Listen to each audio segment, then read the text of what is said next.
the Duke plays, the Saint Anger album. Damn, he really is evil.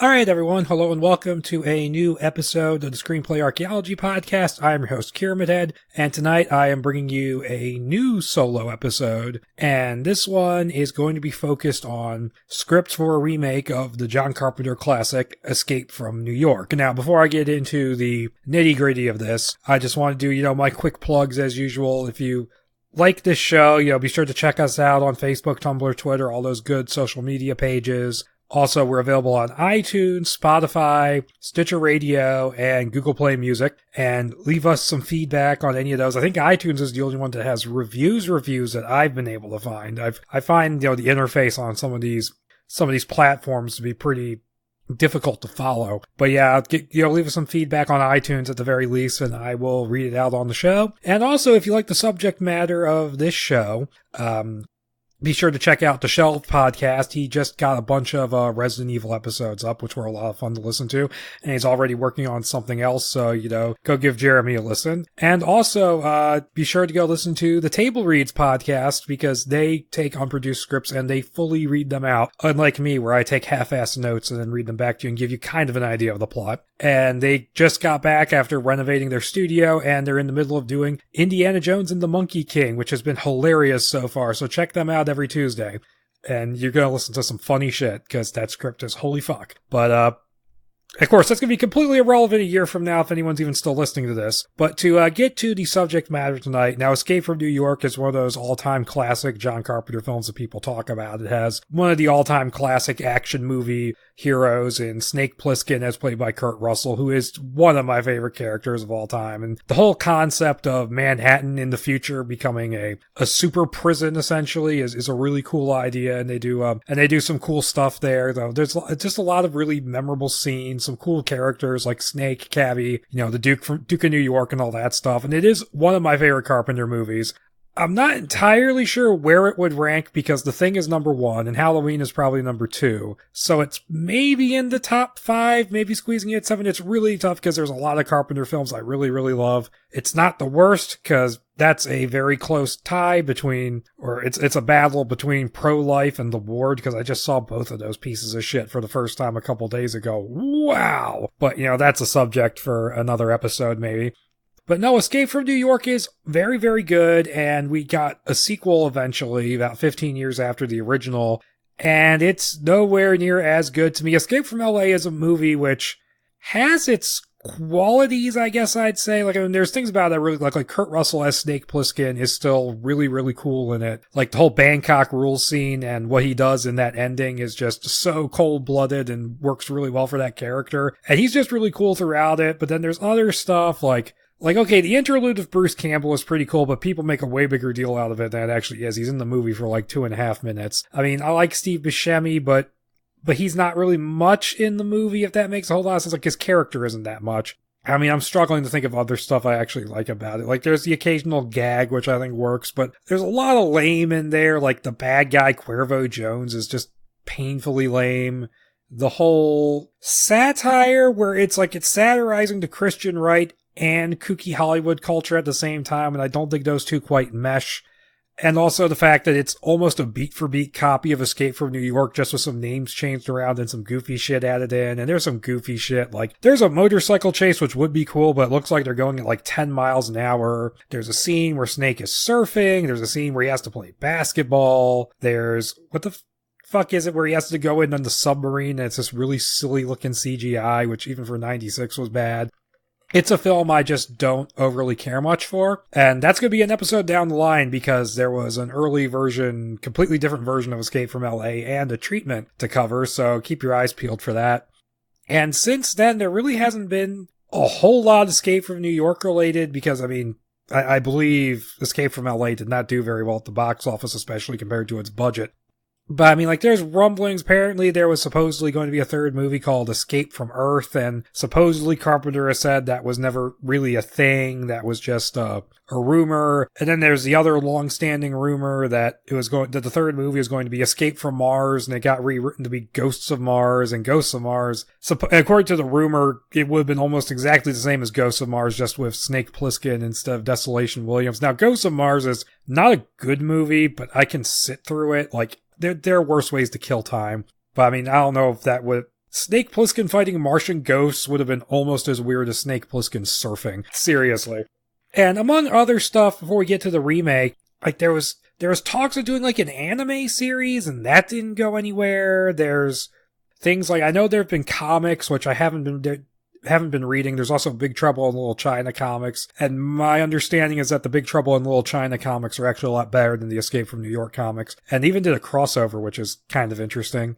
But yeah, to get into the actual subject matter of the episode, because I could go on about Carpenter movies for ages, but I won't, because that would take too long, and I would just start screaming, frothing in rage about having just watched The Ward for the first time. So yeah, I don't want to go down that rabbit hole. But yeah, the whole remake thing with this one, it started in about 2007. And by the way, this information, part of it is stuff I got from Jack Craven, who's been a friend of the podcast for a while, and also from the Escape from New York and LA page, where they have like this whole page full of like headlines of news about the remake, so I'll pull from that as well. And it got started in 2007 in March, where a package got put together. There was a bidding war on the part of Studio Canal, where they put this package together with Gerard Butler as the idea he was going to play Snake Plissken, and they got Ken Nolan, the writer of Black Hawk Down, to pen the screenplay, and it got put through a bidding war, and New Line won it, and it started going into development over there. And that's where we get into the first draft. And I should say, the first draft I'm going to be talking about in this episode is, and I should say that Gerard Butler's Snake Plissken would be very different from Kurt Russell, and probably not as good as Kurt Russell, but I can kind of imagine what his version would be like, and I wouldn't be completely against it. And now the first draft by Ken Nolan, it's the first draft I'm talking about. It's not labeled as a first draft. It's dated June 16th, 2007. And this is set up at Original Film Production Company, which I think is pretty funny. And it was, New Line Cinema. And this was one of the last things being developed by the original New Line before it went under and just got folded into Warner Brothers.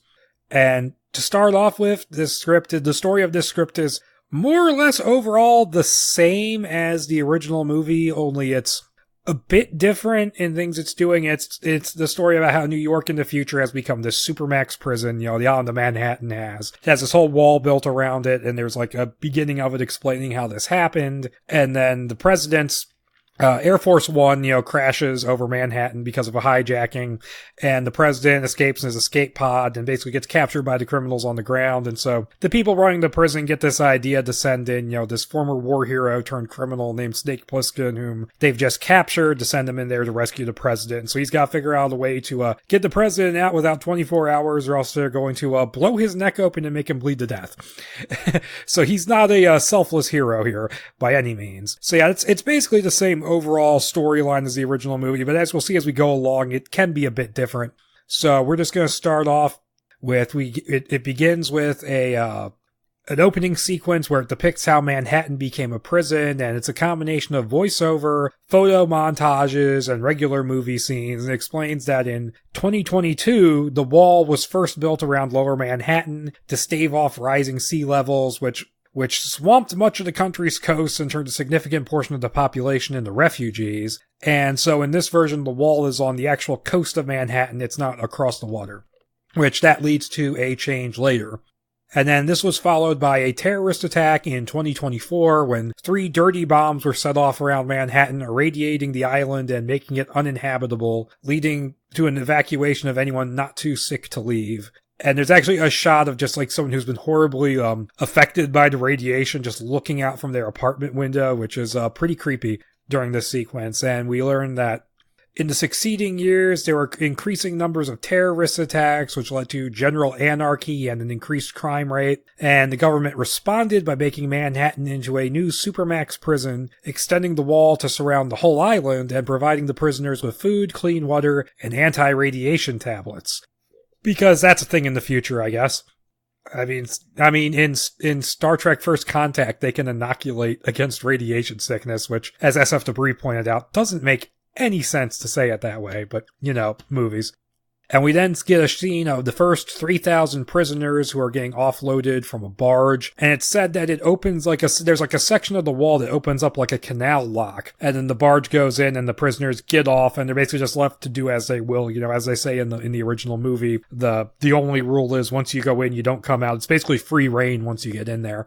And I thought that was interesting because I'm gonna say that like a couple times in this episode, because in the original movie, you never actually get to see how prisoners were introduced into the prison population. You never see how they get transported in there in that movie. And so that was something I always wondered about. And so we get to see that in this prologue, which I think is pretty cool. And then there's one prisoner who gets off the barge with these first 3,000, who's this big, bald, muscle-bound, tattooed guy, who is the guy who in the meat of the story is going to be known as the Duke, who immediately kills a fellow prisoner to assert his dominance, and says that he sees, the potential of this area in terms of like criminal territory and stuff like that. Now it says he kills a small, weak prisoner. If you're trying to establish dominance, wouldn't you want to kill a big dude or something? But what do I know? I'm not a prisoner. I've never been to prison.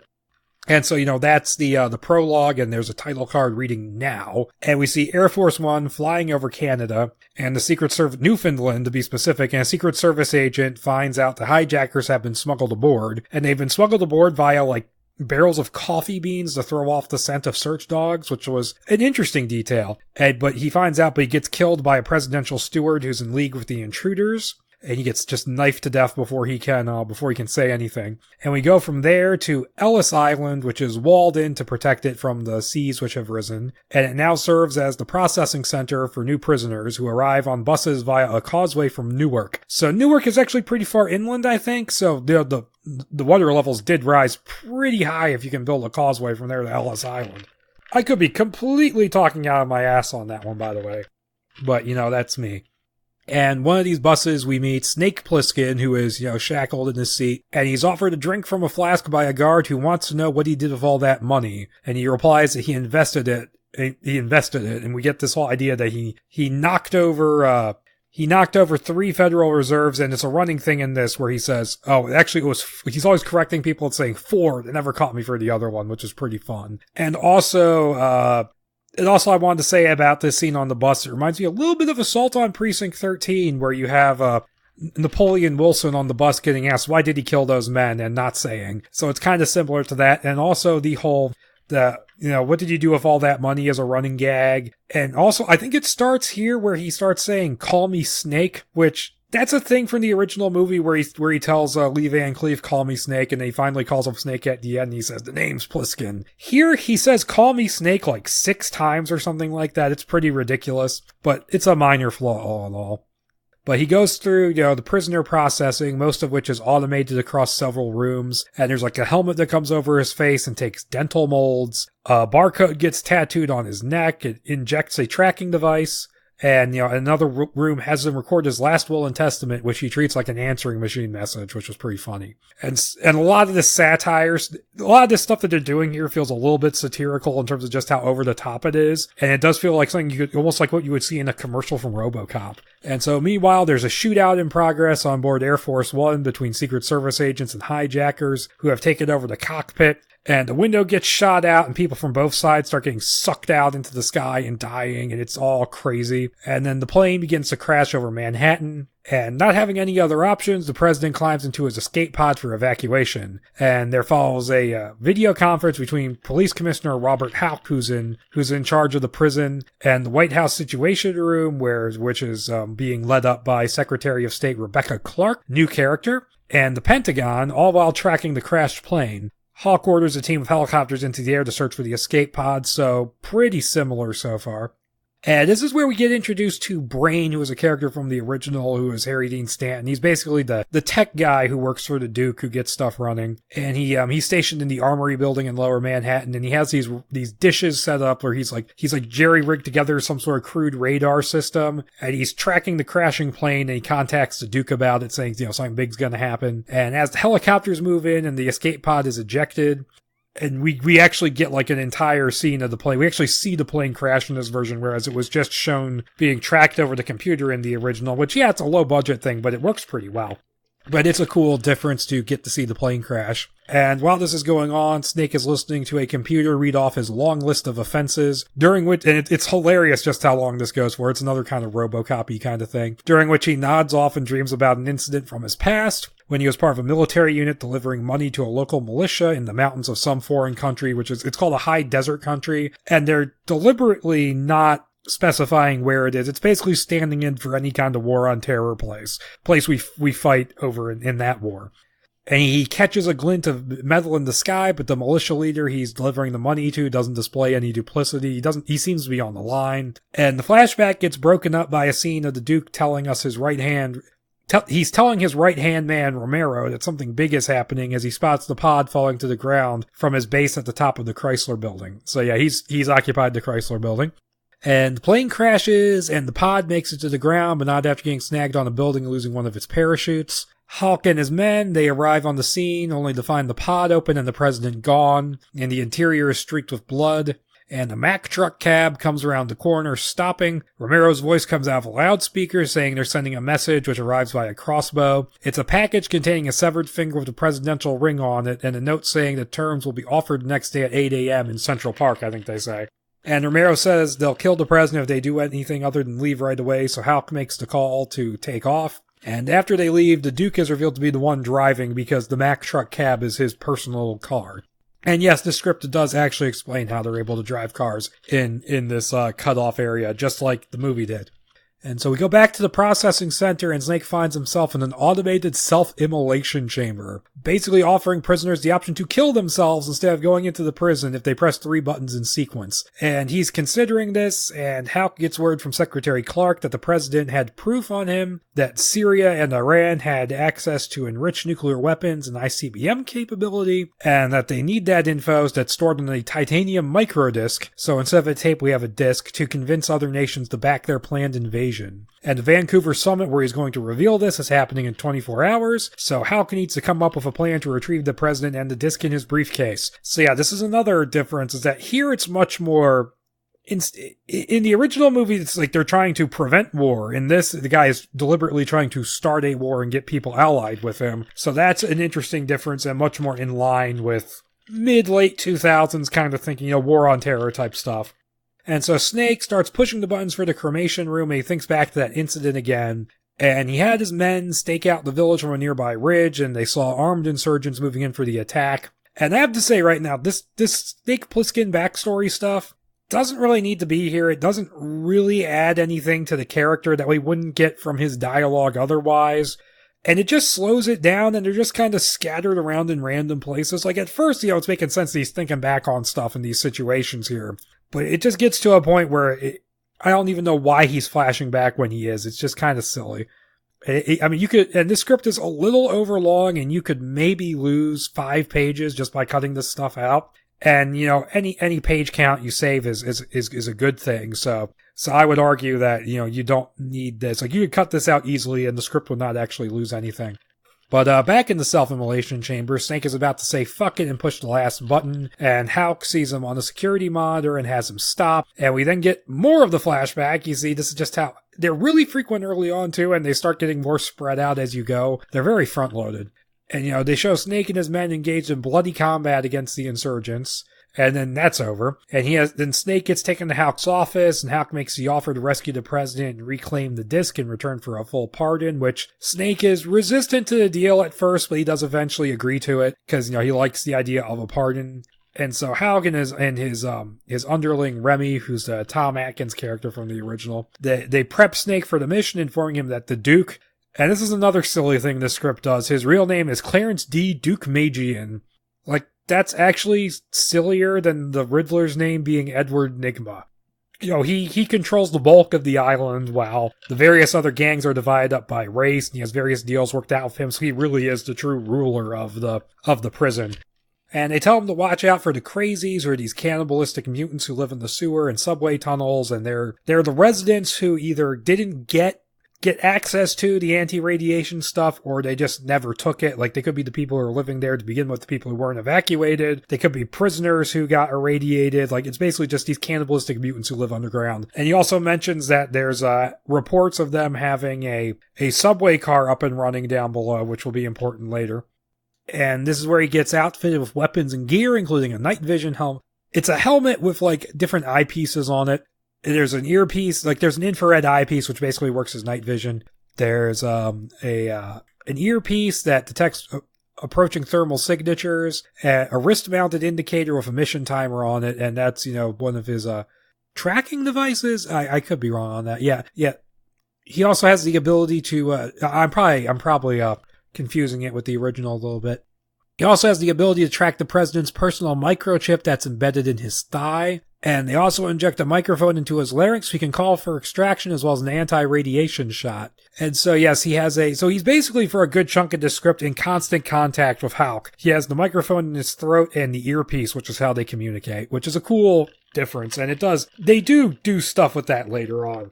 And in case communications are cut off, there's a glider that's on top of the east tower of the Time Warner Center that they can use to, it's kept there for emergencies in case a guard gets stuck inside. So they say, hey, if you can't contact us, go use this thing and to escape. And so Snake, he's to be dropped out of a camouflaged plane on a glider. It's this thing called a hard wing, which won't show up on radar. And he's also given a case full of ammo, which won't unlock until he hits a specific altitude for safety reasons, because they know if it's unlockable right there, he will probably try and kill them. Hulk's like, I'm not an idiot, which is pretty funny. And so Snake gets loaded into the plane and it takes off, and then Hulk informs him over the earpiece that he had 2 small explosives embedded in his throat in case he decided to turn around the glider and escape. And they will dissolve and explode within 24 hours if they don't blast them with gamma rays to defuse them. And so now Snake has no choice but to go along with this, and as he prepares for the drop, we get yet another flashback.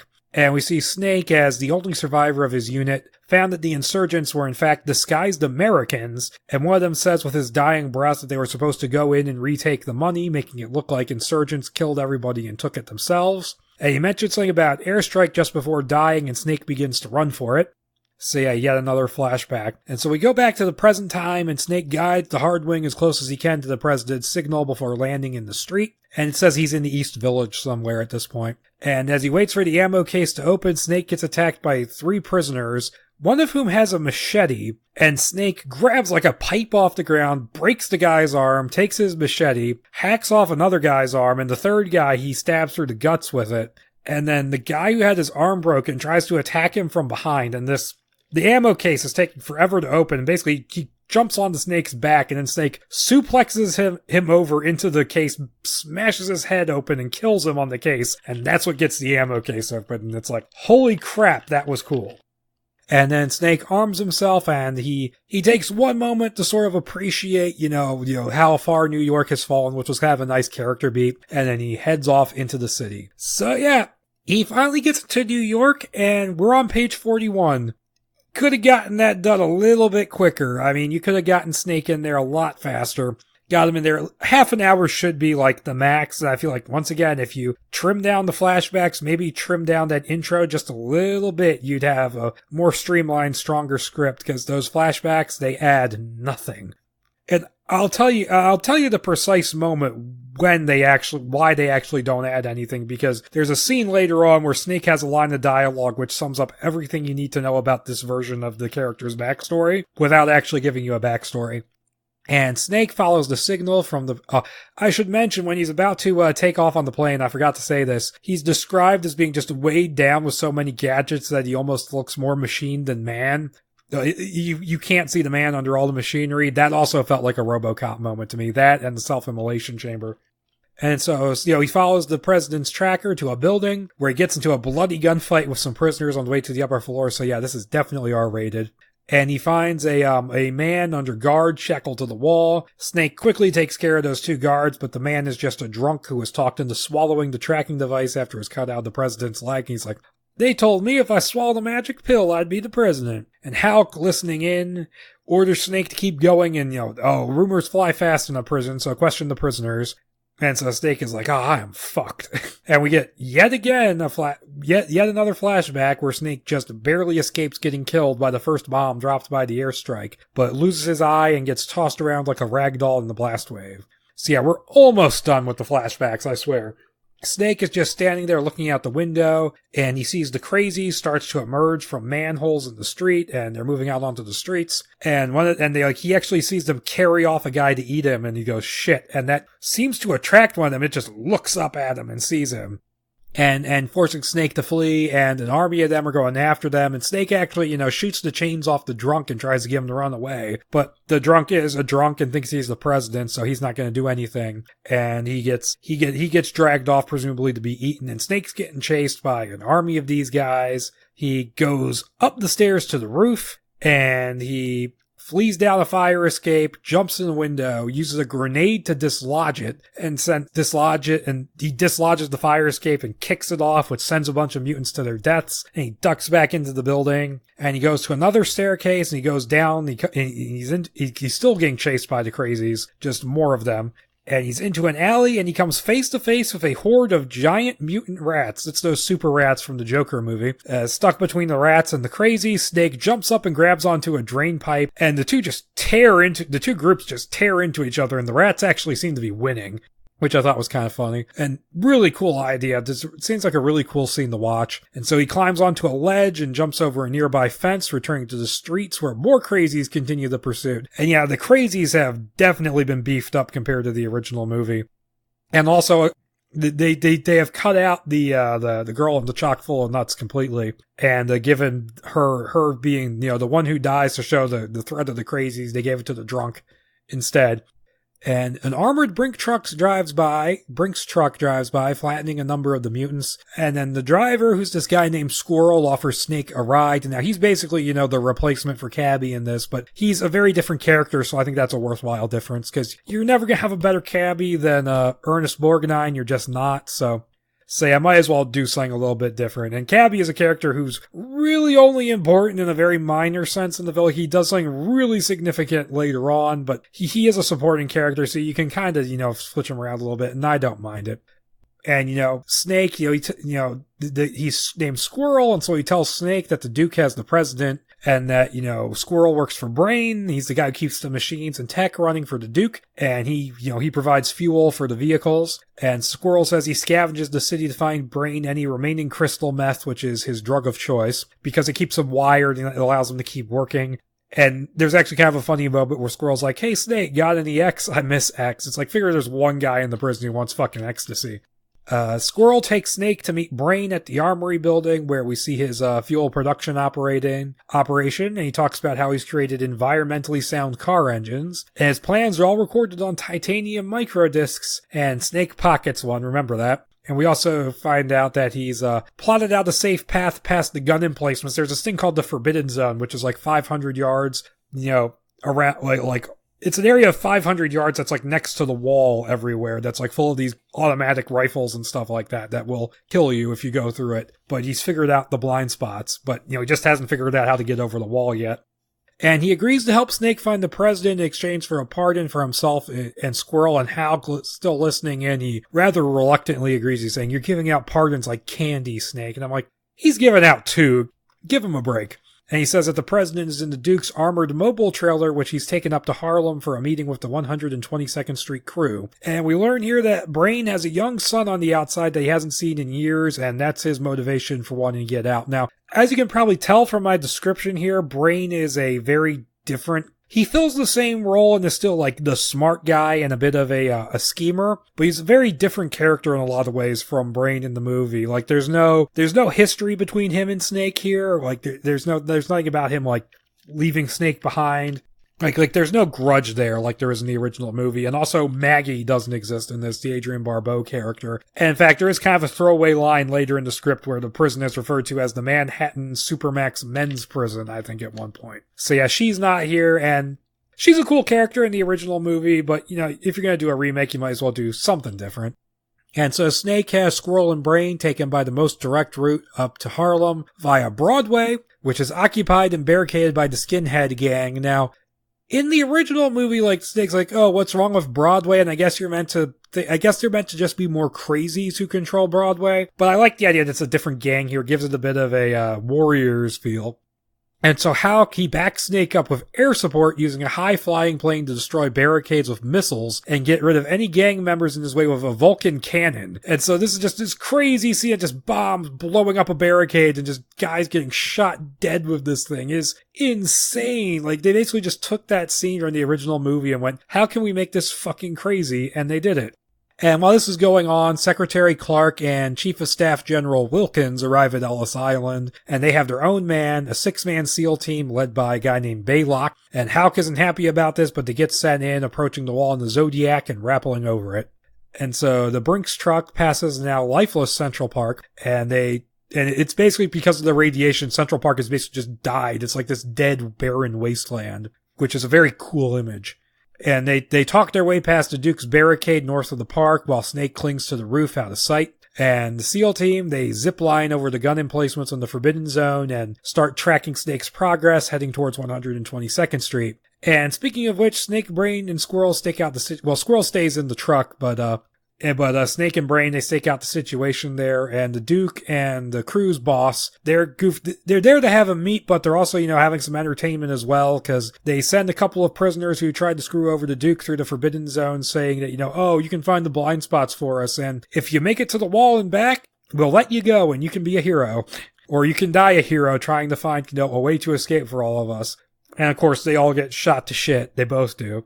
Snake has Brain distract the guards outside while he cuts his way through the hatch on the bottom of the trailer with liquid nitrogen, and he's finding the president and taking out the guards inside, but not before one gets off a shotgun blast, which wounds Snake and alerts the guards outside. Snake shoots them down with silenced gunfire, but one is only wounded and gets him in a headlock, choking him and destroying his throat microphone, before Snake gets him in the groin and then in the heart with a boot knife, which is just, ugh.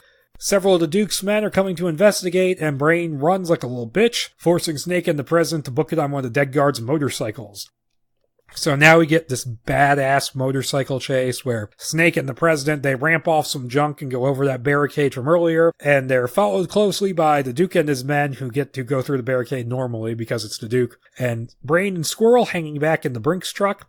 And of course, the Duke is driving his Mack truck in this scene, which makes it even crazier. And the chase continues through Central Park with Snake taking down at least 2 of the pursuing motorcycles. Like, he actually, shoots a bolt or an arrow through, like a spike through 2 of them or something, which is pretty cool. Because there's a motorcycle where one guy's driving and there's another guy, back to back with him who's like a gunner, kind of like a plane, kind of a little bit like those craft from the Hoth battle and Empire Strikes Back. But 2 of those guys get impaled, and one motorcycle gets knocked over and goes crash. But it's not long before they're forced to pull the bike down to the ground and slide underneath a tripwire, and the president's arm is broken and the briefcase is lost in the bushes. And one of the Duke's men on the motorcycle isn't so lucky and gets his head chopped off by a wire. Hey, Cormac McCarthy, did you read this script? Snake gets hit by a bullet and knocked out, saved only by his Kevlar, and the Duke retakes the president and is seemingly impressed by Snake's ballsiness and regretful of his apparent death, saying, I could have used a man like this, before realizing that he's still alive. And they figure out that Snake is working for Hawk because the tag on his Kevlar jacket labels it as the prison's property, which, once again, that totally feels like a RoboCop moment. Like, just this covert mission gets rumbled because they printed their name on the fucking clothing tag. That's hilarious to me. They drag Snake off as the SEAL team watches, unable to attack right then due to being outnumbered. And then, unseen by anyone else, Brain retrieves the president's briefcase from the bushes. So yeah, it's cool seeing Brain be pretty smart. We get one more flashback with Snake before a military court, the airstrike having been pinned on him. He tells the court to call me Snake, and God, you're saying that again, and it fades to black. So yeah, basically Snake's backstory in this is that he was a loyal soldier who found out that, his side was kind of doing seedy shit, and he took the fall for someone else's bullshit, and now he's disillusioned. And you don't need any of that, and we're coming up on the scene where that's relevant. We go back to the present day, and now it's the next morning. Secretary Clark and General Wilkins decide to make a power play, hoping to gain a stronger position within the regime by letting the president die. Meanwhile, Halk and his men land at the rendezvous point in Central Park, finding only Snake's Kevlar jacket strung up like a flag, and a piece of paper under a rock listing off demands that we don't actually see. And I don't think we ever actually do see them, come to think of it.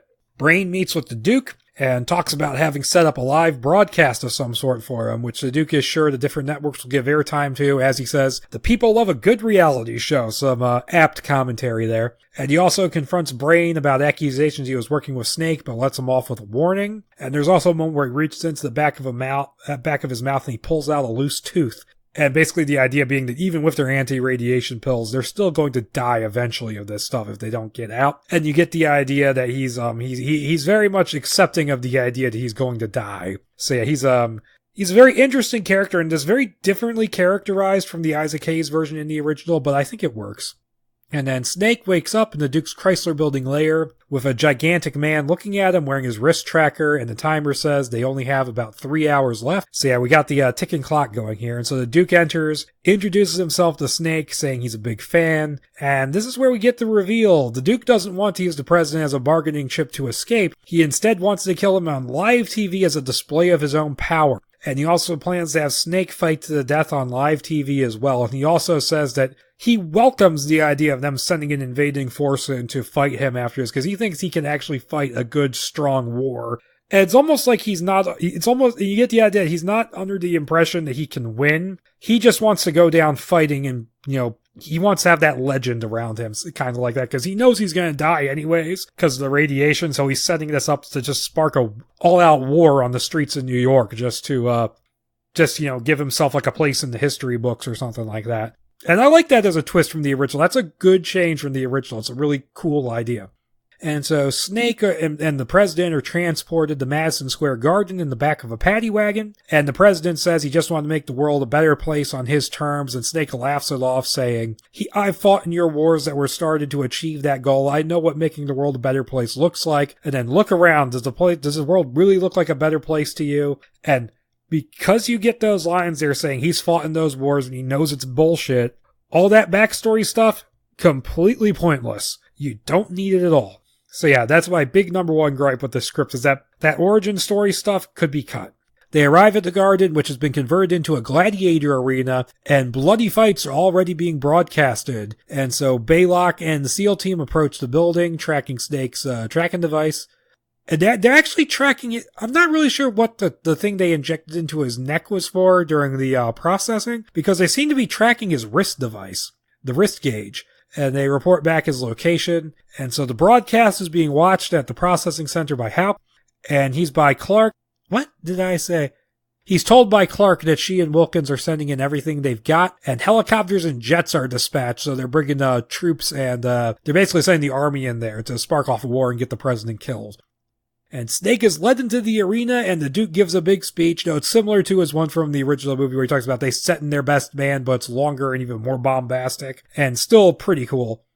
And this sequence is something that I like because it, once again, it's one of those things where the original movie is awesome and cool, but one of the things I like about this a little bit better is that it makes more use of New York as a location. The movie just kind of goes, here's the public library, here's the World Trade Center, and it doesn't do as much with New York as a location because, they filmed in St. Louis for budget reasons, and it totally works. But I do like how this actually does play around New York. Like they go to Madison Square Garden to the fight instead of some random boxing ring. But he gives that big speech and ends with him saying that Snake is going to fight the undefeated monster who is the giant from earlier. And so this gladiatorial match is fucking awesome. They basically took the fight he has in the movie and just pumped it up on steroids, because the dude is like gigantic. He's wearing armor which is made from pieces of a Dodge Ram, and poor Snake just has a mace and a shield that's made from the door of a Prius, which I thought was just hilarious. And so they're fighting mace against mace, and it feels a little bit like a more intense and hardcore version of Thunderdome, because here they because it's a lot like that, where like different weapons get lowered in, only there's not like the weird elastic bands that they bounce around on and stuff like that. And also the monster is not surprisingly sympathetic like Master Blaster. But no, Snake fights a grueling, kind of hardcore, badass fight. against Monster, and oh god, this made me cringe, this moment. His intro music is some kind of monster from Metallica's Saint Anger album. I'm like, wow! The Duke plays, the Saint Anger album? Damn, he really is evil. And while this is going on, Brain and Squirrel, they take down the president's guards and get him out of there, heading for the Time Warner East Tower and the glider. And Snake's fight in the arena continues, and the choppers full of troops arrive on the scene, and the SEAL team is securing the exit from the building to make sure nobody gets out. And Snake manages to win the fight, and he decapitates Monster with a double-bladed chainsaw. So yeah, awesome. Which wins the crowd over to his side, and like in the original movie, they're going, Snake, Snake, Snake, and the Duke is not happy about this. But he gets word that the president has escaped with Brain's help, and he uses this information to rile the crowd up and gets them to start leaving, which is when the helicopter and the jets begin unleashing their payload on the garden, and the SEAL team, along with the soldiers on the ground, start gunning down the prisoners as they exit, and basically just a full-scale battle between them. It erupts on the streets, and they're just fighting, and it's crazy. It's absolutely crazy. I couldn't possibly describe this in complete detail to you. It's that insane. But, where were we? And Snake manages to get out of the building before, the missiles it's getting shot with bring it down for good. And then the SEAL team continues to track him, though, and follows him. And we go back to the processing center, and Hawk accuses Clark of trying to get the president killed, and Clark responds by saying he'll become a martyr for his cause. So yeah, she's just a complete power-hungry bitch at this point. And so as the outnumbered soldiers finally start getting overwhelmed and begin to pull out, Snake disarms one of the Duke's men, taking his shotgun and his car, booking it for the Time Warner Towers. He crashes the car into the atrium, and I couldn't believe this. He tries to drive it up the stairs, but it gets stuck and he has to climb them on foot. On the roof, he finds Squirrel, Brain, and the president trying to blowtorch their way into the glider's hangar unsuccessfully, and so Snake just knocks Brain aside and opens it with the retinal scanner, so they did think to program him into it, so I guess that was, they did that remotely.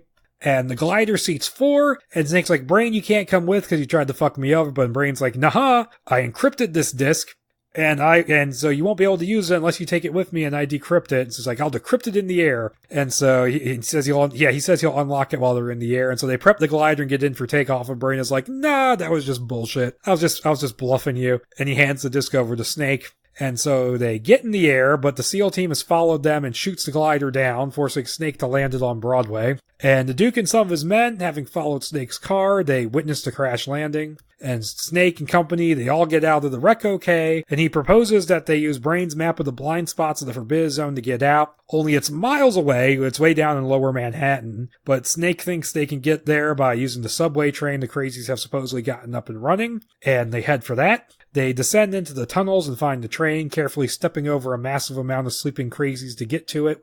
While on the surface, the Duke tracks Snake's blood trail using the confiscated infrared eyepiece. So yeah, once Snake gets captured, all of his gadgets go away, kind of like in the original movie. And I know if this had been made, a lot of people will probably at first cry foul that Snake doesn't need gadgets, blah, blah, blah. But I like how it's played here, where he makes good use of the gadgets, but even when he loses them, he is still a badass.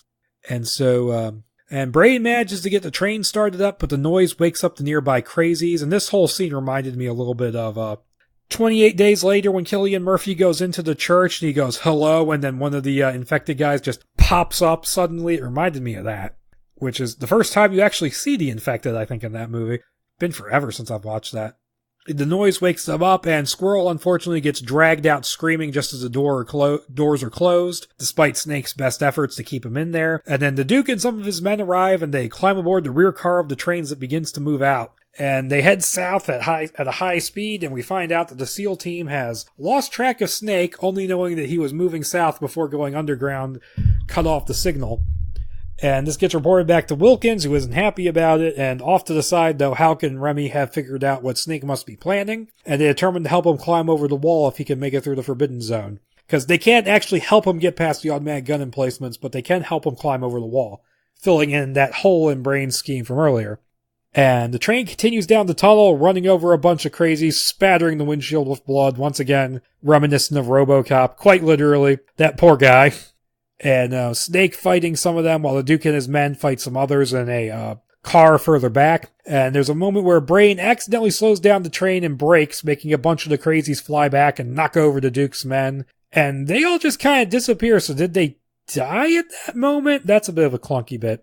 And as the speed picks up, the Duke is alone against 15 crazies. He's like, bring it. He goes like, bring some of it or something like that. It was so cool. Like such a badass moment. And then like it cuts away to like Snake and Brain and stuff like that. And then it cuts back and he's just alone. So he completely took all those guys out off camera. Very badass moment for the Duke.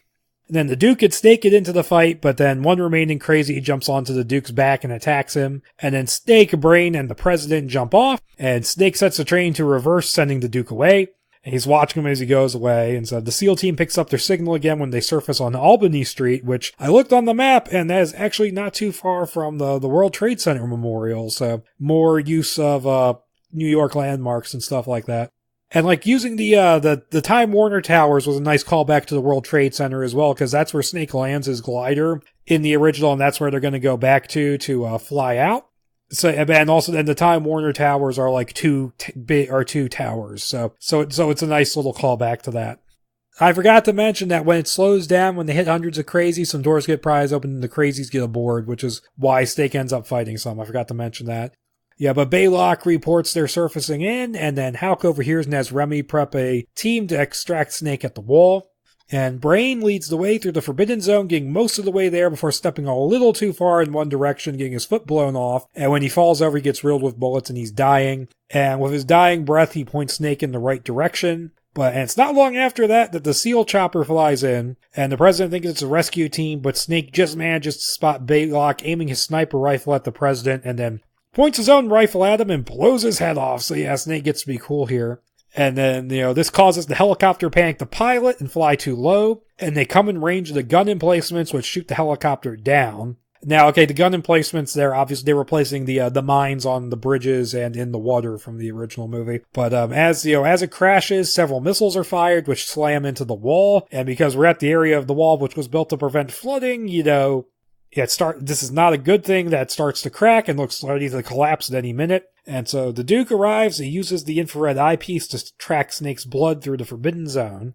And so Snake and the President make it to the wall, Snake picking up the picture of Brain's son as he passes his corpse. And so the team on the wall lowers a harness to pull the President out of there, and while Snake is waiting for the harness to get lowered for him, the Duke attacks, and they have a pretty cool hand-to-hand fist fight with Snake going, "That's my fucking helmet," which I thought was pretty funny. And then Snake breaks it off when the harness gets lowered back down, because he'd rather, live. But it looks like the Duke is going to shoot him from the ground, but it's at that moment that the wall breaks open, and the Flood Rudders just rush in, and as it says in the script, it obliterates the Duke, and he just gets this cool moment where he's like, "You will never forget the Duke," right as he dies. So yeah, it's a little over the top, maybe too much so for this script, which had tons of crazy action in it so far, but the disaster movie thing is maybe a little bit much, and maybe would have been a little too expensive. But no, basically, a good chunk of lower Manhattan just floods at this point. And you can assume that lots of prisoners were killed. And, Snake makes it to the top of the now collapsing wall, and the President is pulled aboard the helicopter just in time, and Snake just barely manages to grab onto the skid and pull himself in before the wall under him falls apart. And on the helicopter, Snake hands over the disc, and Hulk lets the Doctor blast the neck explosives with gamma rays, ending that threat. Now, one thing I would have changed here is that Carpenter said he considered in the original movie making the explosive pellets in his neck just be a hoax to con Snake into helping out, but he didn't do that. They were legit in the movie, and he later kind of recycled that idea for the virus in Escape from LA, because that movie repeats even that plot point, where the virus was just bullshit and all the symptoms he started showing were psychosomatic as he was expecting it to take hold. I maybe would have gone in that direction here just to set it apart a little bit more from the original, but that's just me. And so we get back to Ellis Island, and the President is preparing to remotely patch into the Vancouver summit. And he's very polite but firm with Wilkins and Clark, but you get the idea that he's just going to can their asses as soon as he gets the chance. And so Snake approaches, wanting to assure himself of his pardon and asking the President not to start another war. And then the President goes, "No, I can't do that. That would dishonor all the people who gave their lives for this country, blah, blah, blah." The usual bullshit, once again, very war on terror. And this whole idea that, we have evidence of these things in the Middle East so we can go in and invade, is very much commenting on the war in Iraq. And so Snake asks how he feels about people dying to get him out of New York. And I like how he puts it in this, where he says, "A lot of people died helping you tonight, up close and personal, not just some statistic on a board," or something like that. "How do you feel about that?" And he gives him the blood-spattered picture of Brain's son, which is just, I love the whole thing with Brain's son, by the way. It gives a real emotional kick to his character dying, which you do have in the original, but it's a different kick here. And he starts to give this very canned response about, oh, this is something I'm going to have to live with all my life. And he gets distracted by the beginning of the summit, and Snake walks away realizing he was bullshitting. And this is where Snake gets the scene where he's talking to Hawk. And Hawk offers him a job, and this version, like in the original, but in this version, it's specifically rebuilding the prison. And he says, nah. Snake turns him down. And we get the payoff for what he did with all that money, because he says multiple times throughout the script, oh, I invested it. And he says, yeah, I invested it in real estate. I bought tons of blocks of Midtown Manhattan right before the bombs went off and it got irradiated. So that's kind of a funny punchline. It's not as good of a running joke as the original Sus. Snake Plissken thought you were dead, but it works pretty well. And so the president, he goes to play the disc before the summit, and it's only here where you finally realize that these titanium micro discs play holograms. And instead of the proof he was supposed to show, it shows a high off his ass on crystal meth brain talking about how his fuel from vegetable oil and rat fat is made. And then as Snake walks away over the causeway, leaving, he pulls the real disc that was hidden in his eye socket. And I swear I've seen that done in something where there was something important hidden in the character's eye socket, but I can't place it and it's driving me crazy. I mean, kind of in Winter Soldier, where Nick Fury has the fake eye that gets scanned, but it's not that. It's something else I'm thinking of, where someone has something hidden inside their eye socket. It's like they're dead, and someone flips up the eye patch and finds what's hidden in there. What the fuck is that from? I can't think of it, but comment down below if you know what the hell I'm talking about. But, he's walking over the causeway and he just chucks the real disc into the water and just walks off into the night. And that's where it ends. So yeah, that script, very cool, very badass. If you get rid of the origin story stuff and trim down the amount of times he says, call me Snake, this would be that's really about the only improvements you could make. Maybe change up a couple of things to make it even more different from the original. But other than that, this is a really solid script. Lots of badass action. Snake is very much Snake. They didn't tone him down or make him too much of a soft-hearted guy or anything, which is kind of a problem later on, but we'll get to that in one of the other scripts. But yeah, it's overall just a very cool, very reverent remake of the original, but does a damn good job with it. And I think if this had gotten made, also maybe you could tone down the ending a little bit, maybe get rid of the biblical flood, because turning it into a disaster movie right at the end is maybe a little too late to do that. But I mean, man, all the crazy, pitched battles, Snake chopping limbs off, that motorcycle chase, decapitations, that gladiator fight, all kinds of crazy action in this. And I think if this would have gotten made, I think most people would have been on board with this. I think this would have been the best of the Carpenter remakes, actually, because I've not seen the Fog remake, but I know what happens in that movie, and I know I'm not going to like it if I watch it. And I can never bring myself to watch it anyways, because that stupid fucking poster has always turned me off. And I've heard the Assault on Precinct 13 remake is kind of mediocre and And Rob Zombie's Halloween, I've grown to like his Halloween too, but his first Halloween is a mess. And so yeah, this probably would have been the best of the Carpenter remakes. And this was really, really good. And of course, this didn't happen. And there's no real paperwork or anything as to why it didn't happen, but basically this was being written. Len Wiseman got attached to direct, and maybe he could have pulled it off. I mean, I've liked some things by him. I've really disliked other things, like the remake he did make, which was also for original film, was Total Recall, which is horrendously bad. And he was supposed to direct, but he then eventually dropped out like a couple months later, and then Brett Ratner was supposedly in talks, and he never formally committed to the project. And then right around, October of 2007, Gerard Butler bowed out, and it was supposedly because of creative differences. And I've heard people connect it to this next development. I've not seen anything particularly, any real direct proof of this. But after he was gone, Jonathan Mostow got brought in to rewrite the script with an option to direct. And, not so hot on that idea. And, cause Jonathan Mostow, I hear good things about Breakdown.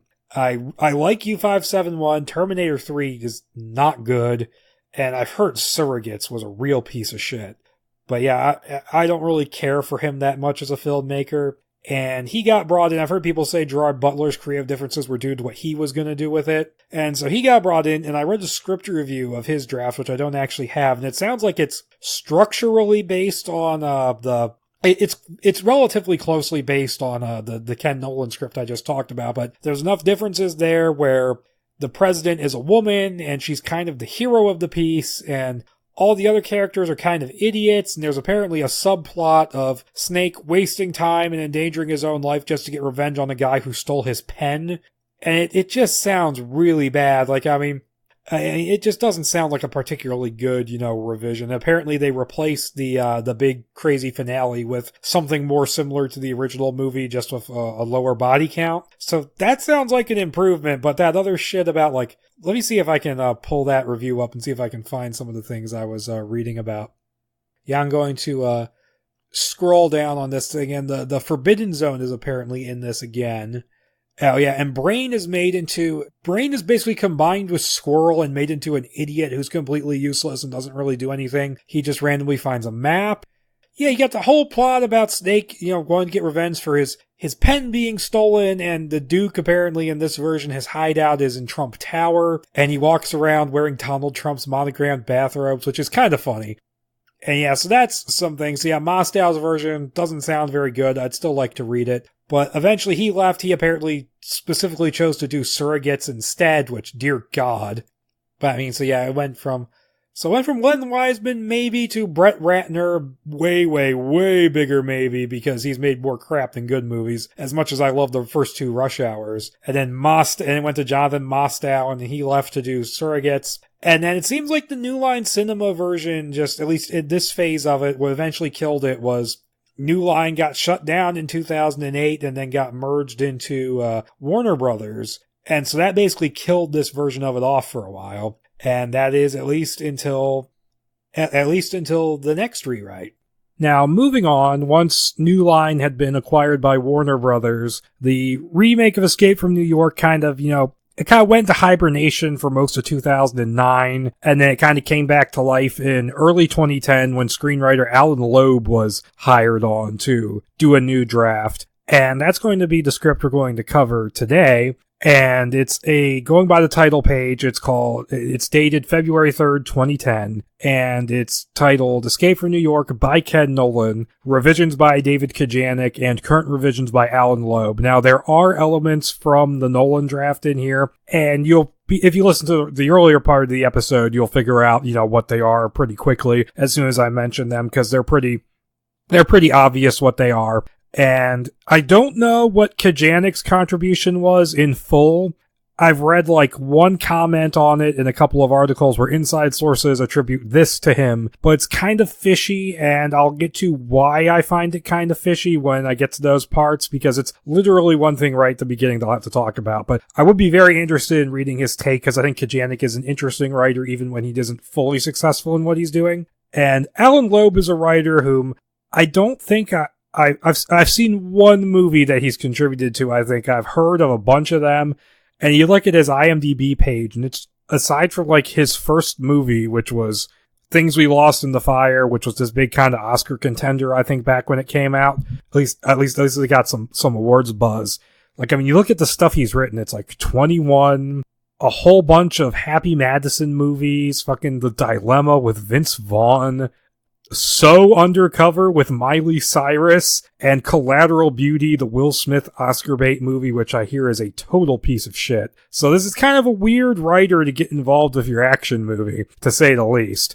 Now, to give, a brief synopsis of the draft, while Snake Plissken is still the main character of this, and is still a big deal and still hugely important, the plot really is instigated by this senator named Francis Armitage, who's part of a Senate subcommittee that's looking into the operations of the prison that's been formed on Manhattan ever since the island was abandoned. And it's being run by this private company called GlobalSec instead of the federal government here. And she's there to, whip things into shape and make sure everything's going okay. And she goes in to investigate in a helicopter, and the helicopter has some quote-unquote engine failure, and it crashes into the prison, and she's the only survivor, and she ends up relying on the prisoner named Snake Plissken, who's been there for 5 years at this point.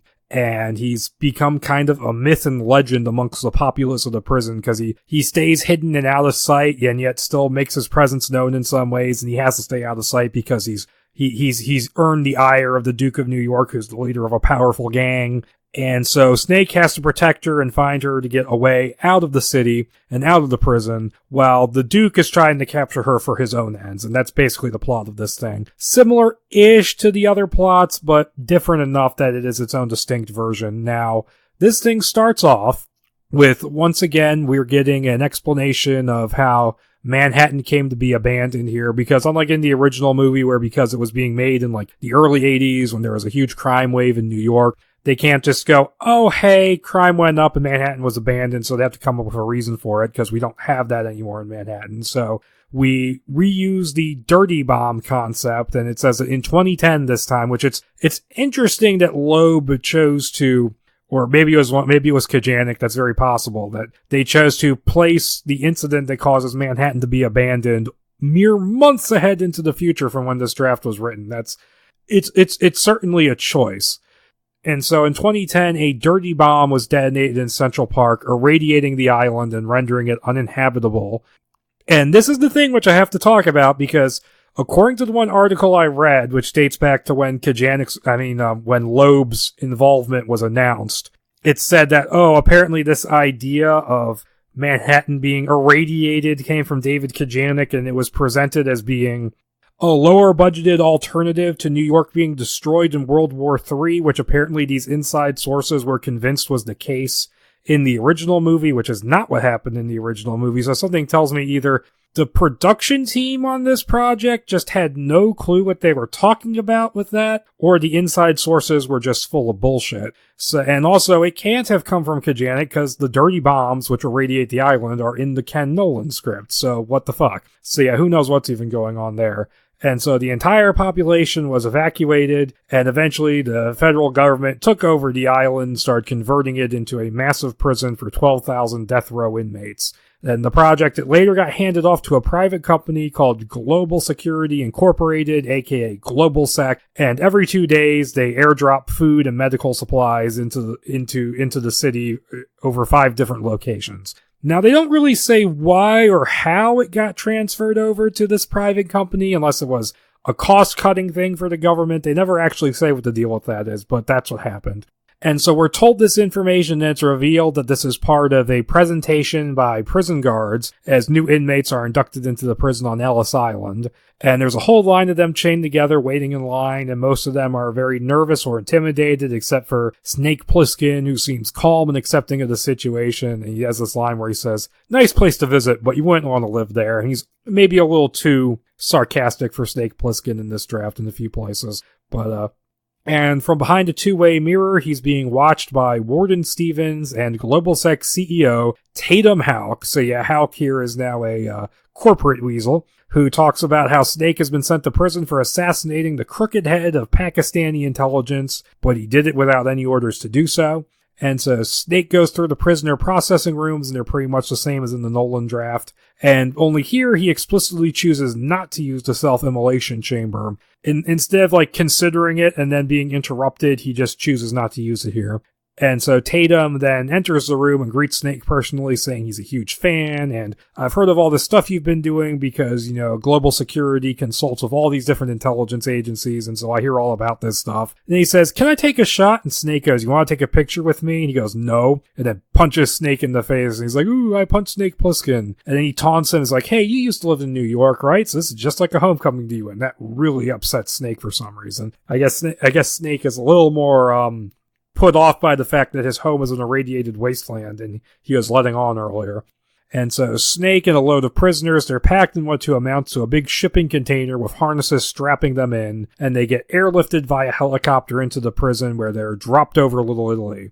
And once again, like I said, talking about the Nolan draft, in the original movie, you never find out how prisoners are actually transported into the prison, and so this is once again an interesting, worthwhile addition, I think. And so you have one prisoner who doesn't really seem to understand what's going on. He slips from his restraints, and then when they get dropped, he gets splattered all over the place. So definitely an R-rated script already. And so as the prisoners exit the container and Snake hangs back inside, rather wisely. They get attacked and slaughtered by an armed group of inmates who are led by a big muscle-bound man in a cowboy hat who's named the Duke. And he remains off screen at first, shouting about how only the strong shall survive. And he says, only the strong will survive, at least 5 times. And I'm like, dude, you've been saying this more times than the bad guy from Cobra says it. Jesus Christ. And so, the doors get kind of blown off of both ends of the container, and so even the prisoners inside are forced to join in the fight, and the ones who successfully start to fight back, they get recruited for the Duke's army, and he's especially taken by Snake, who skillfully takes out 3 guys at once, and the Duke's talking to him, and he's like holding up this samurai sword he stole from a museum, and he says, hey, Snake, you want this? And then he chucks the sword to this big dude named Monster and says, hey, you gotta fight him and kill him if you want it. Take it for yourself. And so Monster is armed with a katana, while Snake only has a shiv. And there's a pretty brutal fight, and Snake finally takes him down by punching him 8 times in the groin, which is just making me think of that bit in the fight scene from They Live, where I think Roddy Piper just takes like 7 hits to his nuts from Keith David's knee. And then, he hits him in the groin a bunch of times, he shivs him in the arm, and then slices his throat open with the katana, which he then claims for himself. And then the Duke offers Snake a place at his right hand, which he refuses, saying, I work alone. And he just walks away into the night, and the Duke is just completely pissed off that this guy wants nothing to do with him. And then it cuts to 5 years later, and Snake is just in the prison. And this is another change that I like. I like the idea that Snake is just the right person in the right place at the right time to do this, that he's not sent in, but he's in the prison and he can take care of this situation, and he chooses to. I think that's an interesting, different spin. But it cuts to 5 years later, and Snake wakes up in his hideout where he has a map of New York with possible escape points crossed off, books, supplies, and an old poster advertising Colorado, which we're going to come back to later because it's just this kind of silly character thing we do. And we then get introduced to Senator Frances Armitage, who is visiting the prison as the representative of a Senate committee looking into conditions there. And she outlines all the different, gang divisions of the city. And we talked about the crazies have taken over the subway tunnels. These guys are here. The Duke is over there. And what's interesting about the divisions here is that the Duke is not clearly superior to everybody else yet. He's still on kind of equal footing with some of the other gang members. So that's a difference there. And it's also, and Tatum insists that, the gangs, dividing up the island, it's not because of the conditions we set up. That's just how human nature is and stuff like that. Just how prisons are. And he goes like, hey, Senator, you want to go in there and see for yourself? And I'm immediately woman, don't trust this guy. And we also learn here that the city north of a certain point, I think it's 52nd Street, is too heavily irradiated to live in, becoming essentially a dead zone, and there are going to be so many questions about that piece of information I have later. And so we cut to the Duke, who's arriving in the financial district to meet with Ray Marseille, the leader of the gang called the Turks. And so the Duke lets his woman, a post-op transsexual named Gina, do the talking for him. Now, this is a thing that this script does. And it's actually kind of interesting until it's not, is that in this prison you can create, they found a way to create transsexuals to transition a man to a woman so that they can have women. And it's not a bad concept. I have a million questions of how they actually pull this shit off. It makes a certain amount of sense, but the approach and the tone that Loeb takes to it for a good chunk of this thing is very immature, and we'll get to that. And it just gets silly after a certain point and we get there, but it is an interesting concept and I don't immediately have a problem with it. And it does go somewhere very interesting and very effective, which I'll mention when we get to it. And he's letting her do the talking for him, basically the Duke saying that and the Duke, by the way, is wearing a tracksuit for the rest of this, I think, which is kind of funny. Basically his way of saying that he doesn't fully respect this guy. And they want him to surrender his secret stash of food and supplies that he's been keeping from them. And they discuss this in his office, which is in the Federal Reserve Building.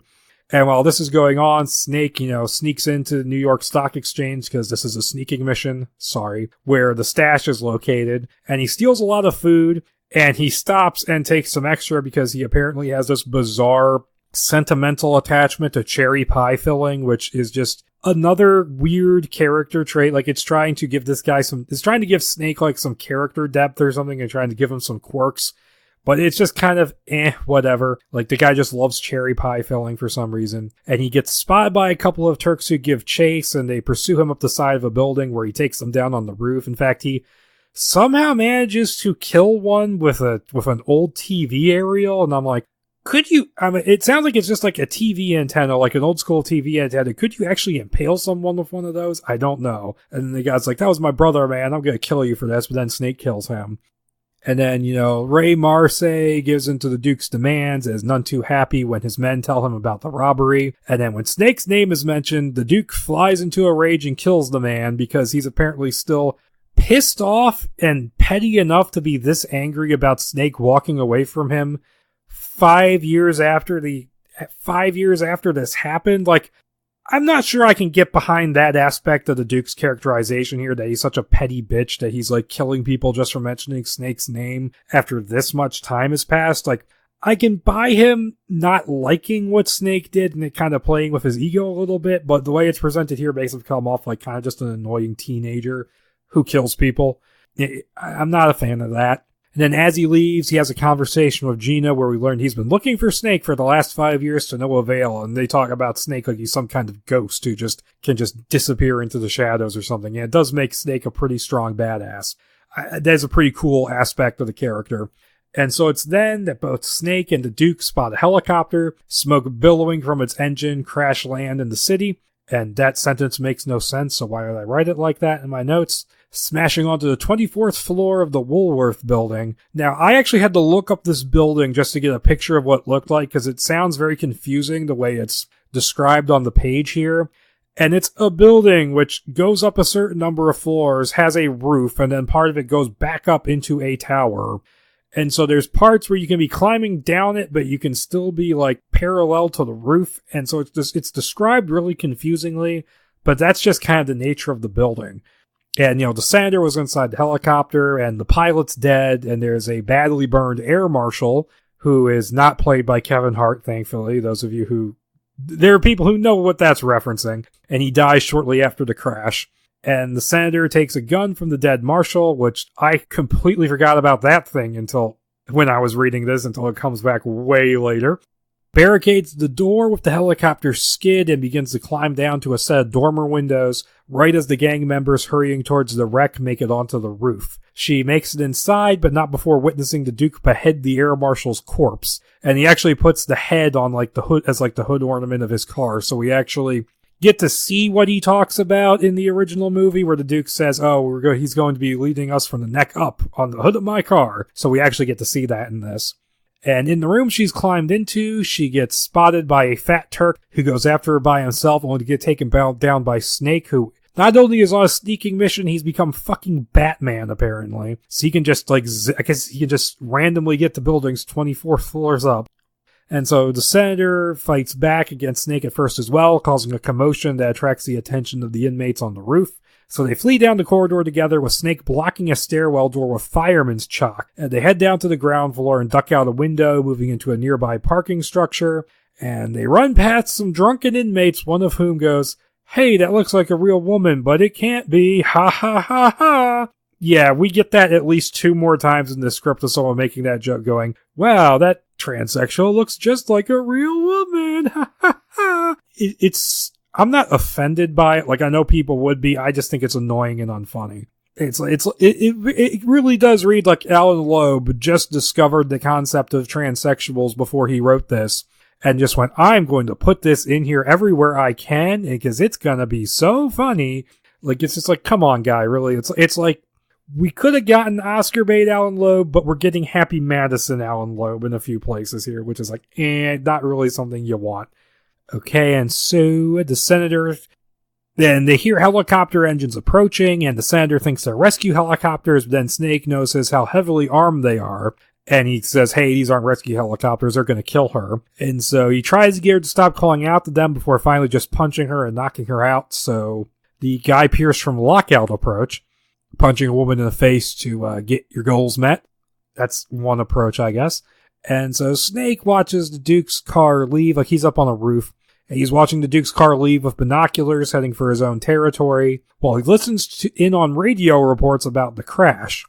And basically it's like the idea that people are assuming she's dead, and that's the official story. And so the senator wakes up in Snake's hideout, and after some back and forth, Snake convinces her that the powers that be think that she's dead, and that no rescue teams are coming, so they agree to help each other out. Snake will help the senator escape, and she'll try to get him a pardon in return. And they exit the hideout, revealing it to be located inside an empty water tower, which is hidden behind another water tower, so no one will actually see him come and go from where the ladder is. So that's a pretty cool idea.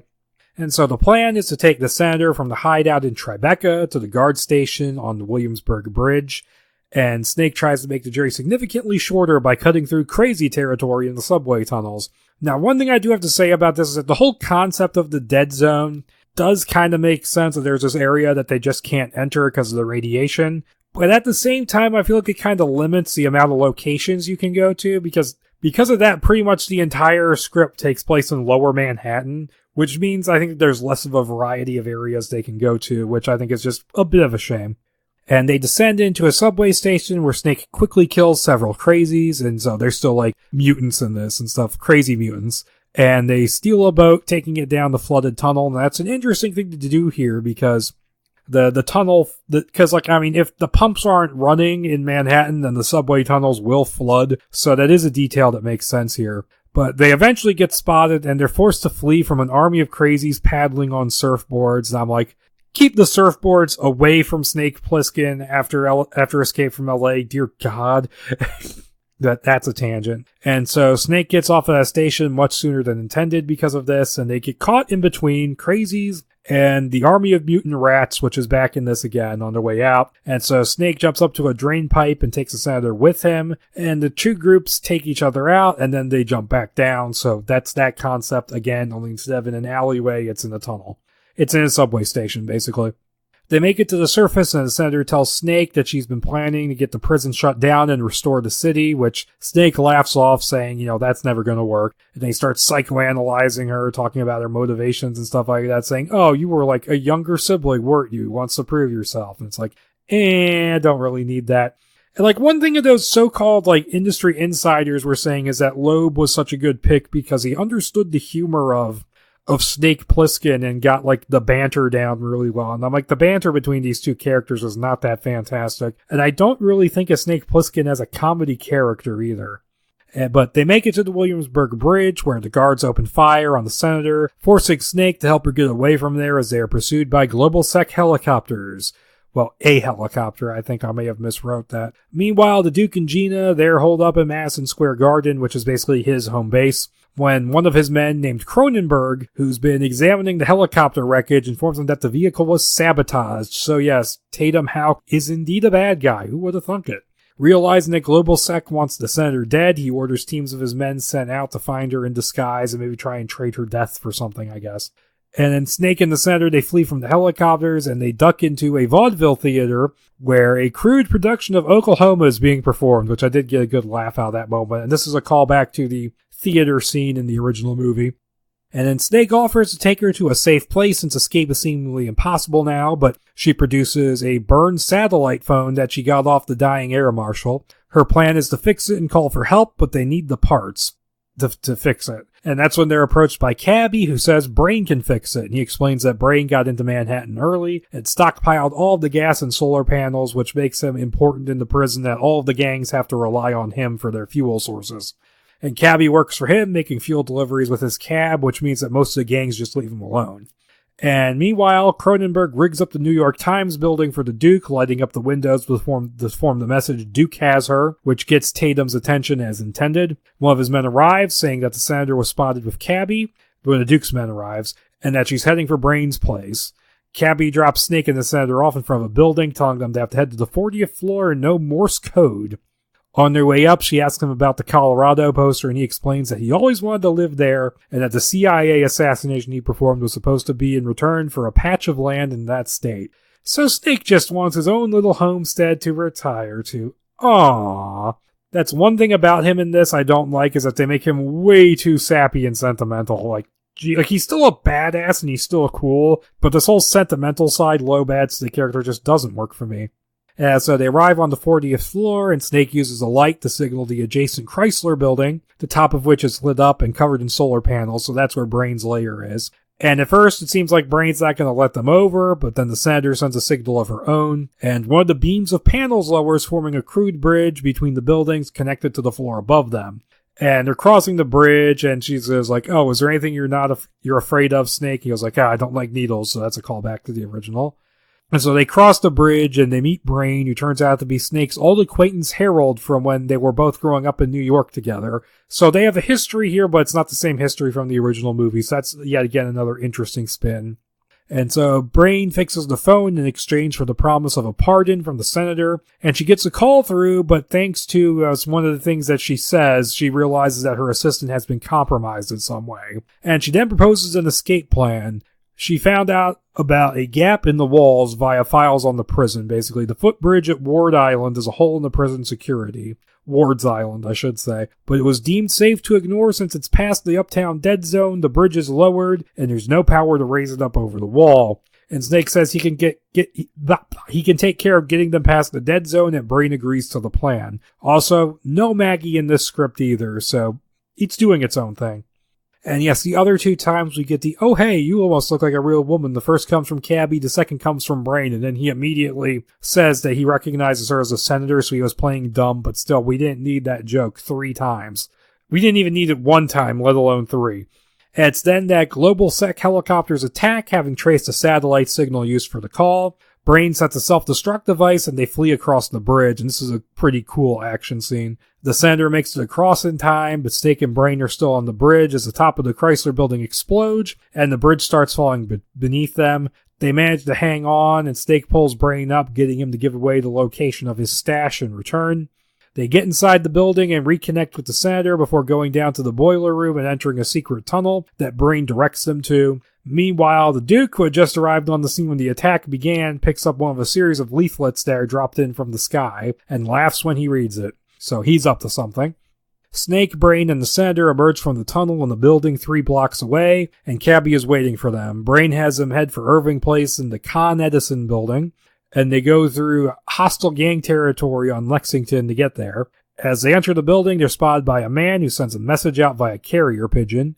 Inside, Brain, he moves some stuff out of the way, and he shows hold on, let me see if I can find it.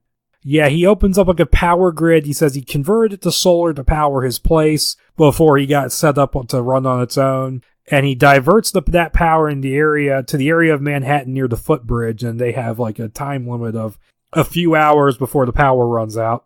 And the Duke returns to his base in Madison Square Garden, only for Cronenberg to bring him the carrier pigeon message. So while Brain gets the power rerouted, Snake and the senator find a picture of men eating lunch on steel girders, and she talks about the history of the city. Brain finishes, saying they have 3 hours where the power cuts out. They go to leave only to get caught by the Duke and his men. And then the Duke goes looking for Brain's stash and gets in the building, but he only finds a picture of the men eating lunch, which he gives to Gina as a gift. So you start getting the idea here that this is a legitimate relationship between these two, which I think is kind of interesting. I'll talk about that more later. And so Snake wakes up in the back of a vehicle where he finds that he's being transported to Madison Square Garden, where the Duke is going to stage a fight to the death between the two of them. It's been lit up and decorated, and Tatum catches sight of this via security footage. The senator is taken to the Duke's throne room, where he shows off all of the stuff he's looted from the city. She offers him a pardon, but he then shows her the leaflet, basically an offer trading him guns for her, and he says he wants the guns because he wants to take over Manhattan completely. He doesn't want to escape, he wants to rule the place. And the fight with Snake is meant to be a morale-boosting tactic to get the men on his side, basically making him, he's going to kill the myth that is Snake Plissken and then become the new myth is the idea. And so in the locker room, Snake is tied down while Gina prepares a concoction of heroin designed to give the Duke the edge in the fight, but it kind of seems just to make Snake stronger. And then she starts showing off her surgical scars, saying she's just one surgery away from becoming fully female. But the Duke has found a plastic surgeon amongst the latest batch of prisoners. Now, I have no idea how they're going to pull off that surgery in a fucking prison with very little in the terms of power and, sterile areas. But what do I know? I'm a bear. I suck the heads off fish. And she injects Snake with half of the syringe and then takes the rest herself. Brain gets taken to the throne room where he tells the senator that he fed them bullshit despite being tortured, so they don't know where his stash is. And we then go to the fight between Snake and the Duke, which is introduced by a guy who's called a poor man's Michael Buffer, saying, let's get ready to rumble. And then the theme from Rocky starts playing, which is a huge step up from some kind of monster. And the fight goes pretty similar to the previous draft's fight with Monster, including, the armor and the weapons they're using. So it's basically the same fight, only against the Duke. And so while this is going on, the senator pulls out the gun she got off the air marshal out of her skirt. She apparently has been carrying this thing the entire time, to the point where I forgot about it completely when I was reading it. And she takes out her guards in the Duke's box with Brain's help. And so the fight continues, now with double-bladed chainsaws, and Snake sees the senator and Brain making their way through the crowd, and he gets the Duke's saw stuck in the side of the arena while he saws through it and makes his escape. Gina tries to stop him, but then and this is going to be a moment which would be hugely controversial if this movie had gotten made. He slams the saw into her groin and quips, "Now you're a girl," before running off with his two companions. I'm like, that would have gone over, especially if it had come out now, instead, even in 2010, 2011, I think there might have been some raised eyebrows over that line. But it is the kind of thing Snake would do, or Snake would say.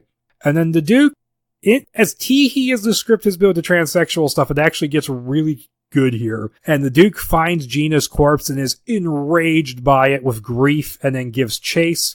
And Snake and company get picked up by Cabby, and Snake takes the wheel, leading to a car chase through Manhattan on their way uptown. And the Duke is chasing them in his Escalade, and he's angry and crying. And he has a picture on his dashboard of a young man. It's implied that this was Gina before she became... It says it's Gina before she became Gina. And I actually really like this aspect of it, that they do have this legitimate relationship there, and he really did care about her. And I think all that's really good and surprisingly touching, and I did not expect to give that much of a shit about the Duke of New York on a emotional level. But I will have to give Alan Loeb credit for all the silly immatureness he handled the subject with earlier.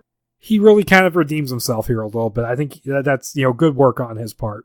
And so they managed to take out two guys on mopeds, as well as the two Duke's men in a taco truck. But Brain catches an arrow in the chest and dies just before they make it to the dead zone. And I believe they have to dump the corpse out real quick. And as they drive up into the so-called dead zone, the Duke hangs back at first, but begins following them when he realizes that Snake is up to something, using infrared goggles to keep up. And I believe he puts Brain's head on the hood ornament at this point. And Snake and company make it up to 68th Street before the cab runs out of gas. They get out, and Snake says that he went up there to look for gaps in the walls, finding that the air was actually breathable. They find gas lights and horses before coming upon a community across from the Met of old New Yorkers who never left. Uncle Lou, a leader there, thanks Snake for his help and gives him and the senator a horse to ride north to the footbridge on while Cabby stays there. And Snake gives them the location of Brain's stash, which is also in the so-called dead zone, so Brain knew it was bullshit too, which is a pretty decent twist. And Snake has been stealing food for these people all along, so that's why he stole so much earlier. And he's been helping them, but he's not stayed with them because he wants to keep them out of danger. And the Duke watches from a distance, seeing all of this. Now, this is an interesting twist, but once again, it still makes Snake way too much of a straightforward good guy, way too sentimental. And it just raises so many questions, like, these are people who are just old citizens of New York who decided they didn't want to leave. If there is no dead zone, what happened to the radiation from the dirty bomb? How did Tatum and GlobalSec not notice that it wasn't a dead zone? How did none of the prisoners not notice it was a dead zone? It's just, in the words of Bruce Wayne, it just raises too many questions. And so Snake and the senator, they make it to the footbridge, and then the Duke attacks, speeding at them with the Escalade and slicing Snake's shoulder badly with his sword like he's jousting. And so they quickly run to the engine house, hit the lever to make the bridge lift up, and then they go and they jump onto the near side of the bridge. And it almost raises over the wall, but the Duke goes into the engine house, hits the lever down to make the bridge go down, and then rips it off and throws it into the river. And I'm not really sure where the wall is located in this version, if it's across the water or along the edge of the island, or if it's in the middle of the water. It's not described overly much as to where the wall is located here. And Snake confronts the Duke in the engine house, and the latter threatens to trade the senator for the weapons and then move in on the people at the Met. After the senator threatens to kill herself, Snake buys her time to run by fighting the Duke. He's injured, but he still packs a punch thanks to Gina's heroin concoction, so yeah, that kind of went tits up on the Duke, didn't it? And eventually, the Duke's sword gets stuck in the wall, and Snake slams him into it, breaking his back before pulling the sword out and impaling him to death, which, okay, that was a cool fight scene. And the senator comes back, and Snake gets an idea. He uses the satellite phone to call Tatum and offers to turn over the senator, saying that he'll have to come meet him in person. And after sending out the Duke's Escalade as a decoy with the corpse in the driver's seat somehow holding the accelerator down, and the Duke's head is on the hood ornament now. And he sends it out as a decoy, which, Tatum's men destroy. But then he calls again, going, haha, nice try, asshole, and they set up a meeting in Central Park. And Tatum arrives via helicopter and has 10 of his men secretly parachute in, surrounding Snake and the senator. However, they're bailed out by Uncle Lou's army, who ambush and take down the soldiers, and Snake fights Tatum. And he breaks his wrist and forces him to stay in the prison. I think before the fight happens, Tatum has this moment where he says, oh yeah, it was me who set up the entire thing with the Pakistani intelligence, except that operation then burned you on it or something like that, which was a completely unnecessary plot twist. And Uncle Lou shouldn't really have been Uncle Leo.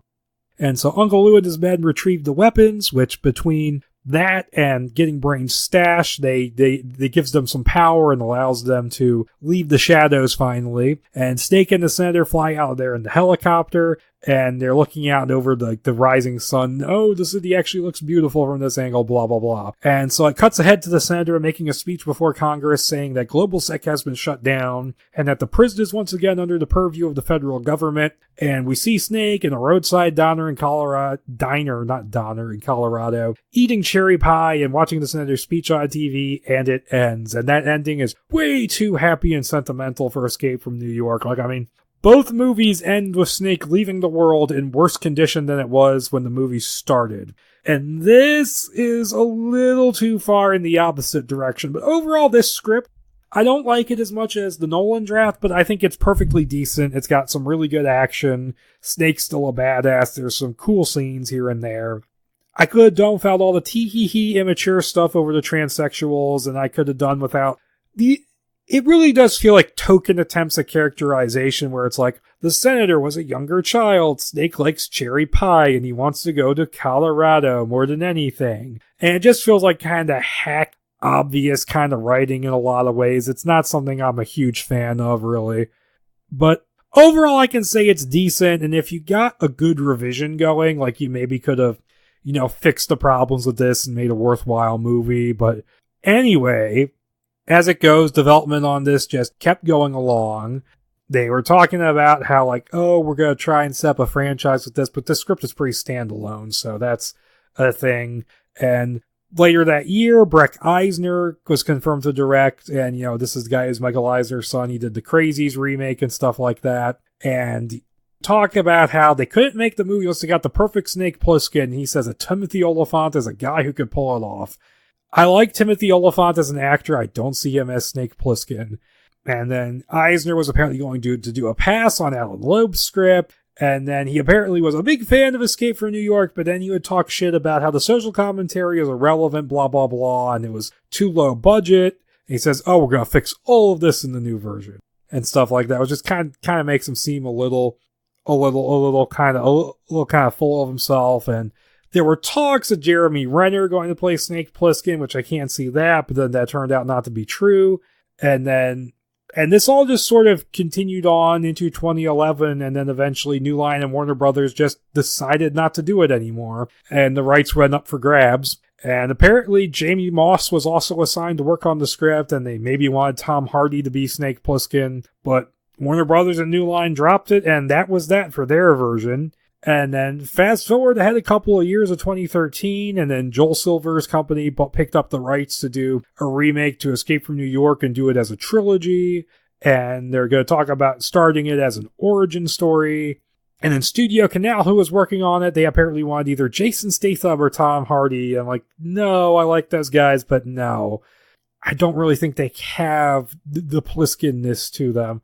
And then, you fast forward to 2014, and then Joel Silver started talking about how the script was going to be very similar to Arkham City, and because he talks about how Arkham City, it was this game that came out a few years ago, and that game talks about how Gotham became a walled-in prison, so this is going to go into the same kind of detail, blah blah blah, and talk about how Snake Plissken came to be not so much looked at as a hero, and all this kind of stuff. And I'm like, the whole Arkham City comparison is interesting. but I can't say I particularly think that necessarily means anything, because I feel like the Arkham City comparison applies to the original movie as well. It's a walled-in prison in an urban environment, and there's gangs and stuff who've kind of divided the place up. It's not anything that's particularly... I mean, unless they're going to introduce supervillains or some shit into the mix, I really don't know what that means. And so one of the writers who was working on it was Gary Whitta, and he talked about how he apparently wasn't even hired because he never even got paid for it. And hold on, let me just let the tab load really quickly because this is going to take way too long. Hey, this is what he had to say. He says, the original plan, which came from Silver Pictures, was to do it as a trilogy, with the first film covering, to some extent, the origin stories of Pliskin and the Duke and how Manhattan came to be turned into a maximum security prison. You would have seen the fall of New York and its rise from the ashes as a prison, and how Snake and the Duke were tied into all that. It was pretty fun, but once we had the outline of the story, we took a step back and realized it felt more like an appetizer when we really just wanted to get straight to the entree. So the prequel idea went away, thank God. That's my editorial comment, and was replaced by doing a more straight-up remake. We kept some of the elements of how Manhattan Island became this prison, though. We got to do some really fun world-building there. I particularly liked what we did with the Duke, where he was reimagined as less as the kind of flamboyant dictator you saw Isaac Hayes play in the original, and much more of a quiet, brooding intellectual, a former college professor who had become a kind of revolutionary libertarian terrorist. I always imagined Bryan Cranston playing with him. So yeah, that actually sounds like it could potentially be good. I think Gary Whitta has been some of his scripts I've read from him, I think have been pretty good. But that version, I mean, aside from some possible casting, but there was a source that said Charlie Hunnam, John Bernthal, and Dan Stevens were on the short list. But Dan Stevens, is the one of the three. He's the one I think could probably do it the most, but he said that he was never in talks for it. Charlie Hunnam I've liked and stuff. I don't see him doing it. John Bernthal I love, but I'd almost rather see him play the Duke, if that makes any sense. But, it is what it is. But this was never in the cards, and by 2015, the Silver Pictures version was out of commission, and Fox picked up the rights. So, as we've established, in January 2015, 20th Century Fox was the studio that acquired the rights to the Escape from New York property as part of the bidding war that had been set up by Studio Canal.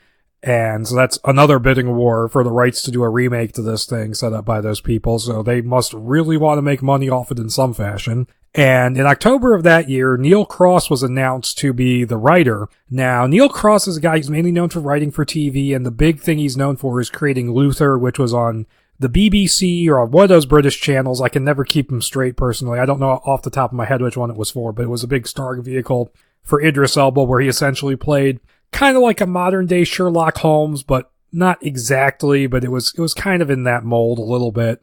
And I only saw the first episode of it years and years ago. I watched it on Netflix. I meant to keep watching, and it's only like 6 episodes a season. But I'm horribly lazy when it comes to TV shows and have terrible time keeping track of them. But either way, it points him out as an interesting choice for a writer on this. And so that leads us to the draft we're going to be talking about today, which is a first draft dated 24th October 2016. And the basic synopsis of this is that it takes place in this not too distant future. They don't specify exactly how far away it is. The world has basically fallen into poverty. There's great unrest. A whole bunch of people around the world. It says something like 1 in 10 or 1 in 4 or something like that of all people on Earth is displaced or some kind of refugee. And this has been caused by things like, like the global unrest and global warming. It's caused the water levels to rise. So there's things called climate migrants that they talk about.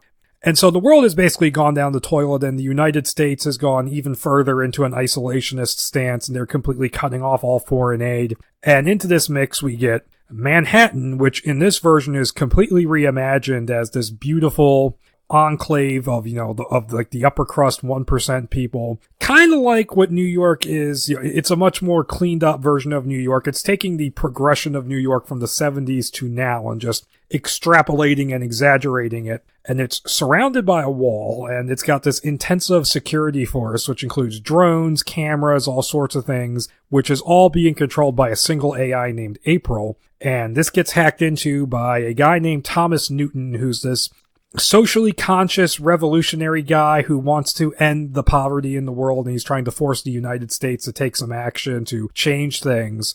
And so he's turning to terrorism. And so he's hacked into this AI and basically taking control of Manhattan, taking the entirety of the population hostage. And this is a very, very violent takeover, as we'll get into later on. And he's basically holding them all hostage and threatening the president to, do something about the world, start sharing the wealth and stuff like that, or I'm going to blow all these people up with this nuke that's attached to that's synced to his heartbeat. So he's planning on doing that. Basically, if they send in any kind of military force to get him, then the bomb's going to go off. And he's got this army of followers that's with him as well. And so, the head of the CIA, who's Roberta Hawk in this version, so it's a woman now. She's had Snake held prisoner for a while for a thing we'll get to. And so she sends Snake Plissken, who's this criminal, and he's referred to as a terrorist once, but I think that's a bit bullshit compared to this. He's definitely more of like a criminal. Like a master criminal, like a dude who's out for money. He's not a terrorist. Like, he's not gonna blow shit up. But that aside, he gets sent in with the idea being that, well, we can't kill Thomas Newton and we can't send an army in to get him. So we're gonna send this one guy in to kidnap him and slip him out of there so we can get him alive and then either make him desync his thing from the heart, desync the heartbeat and the bomb, or get him out of range or something so that it doesn't matter anymore, something like that. It's not real clear what they're going to do with him, at least not to me it wasn't. And so Snake has to go in, and he's got 11 hours in this version to do it.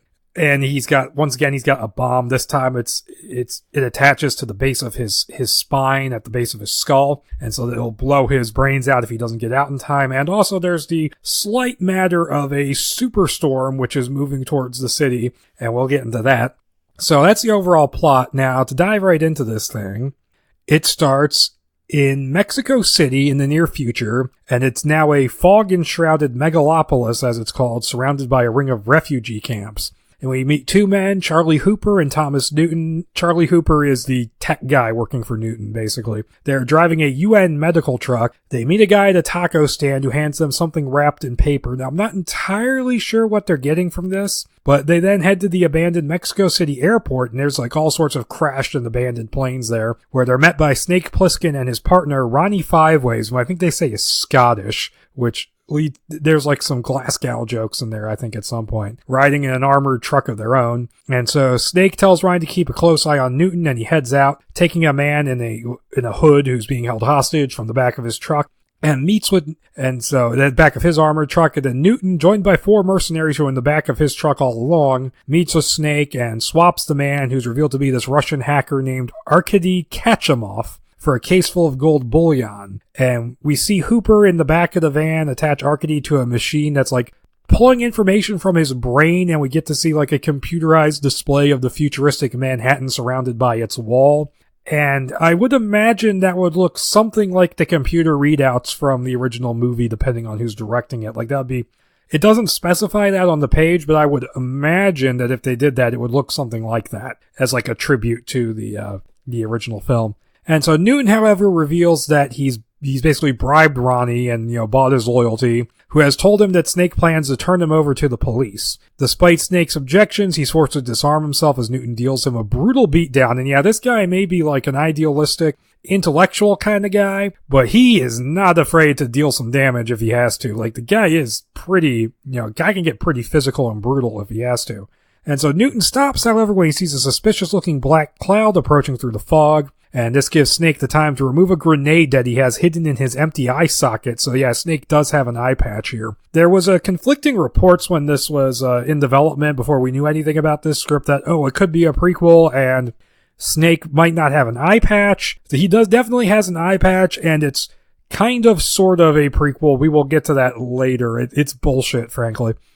He uses it to take out one of the mercenaries. Like, he literally just blows the guy to bits with this grenade. And he gets one in the hold and stabs him in the chest 8 times with a knife from behind. That was pretty cool. And then Ronnie books it. When Snake starts firing at him, he just backs away and drives off in the armored car. And then Newton manages to hit Snake with 2 shots before the black cloud arrives, revealed to be a swarm of drones labeled USPD, the U.S. Police Department, which was the arm of the police state from the original movie, forcing him to flee as well. And Snake attempts to make a getaway in a vehicle he had stashed nearby, and it's basically like a Mad Max style, kind of a dune buggy thing where it's very little pieces on. It's basically just a cage on wheels.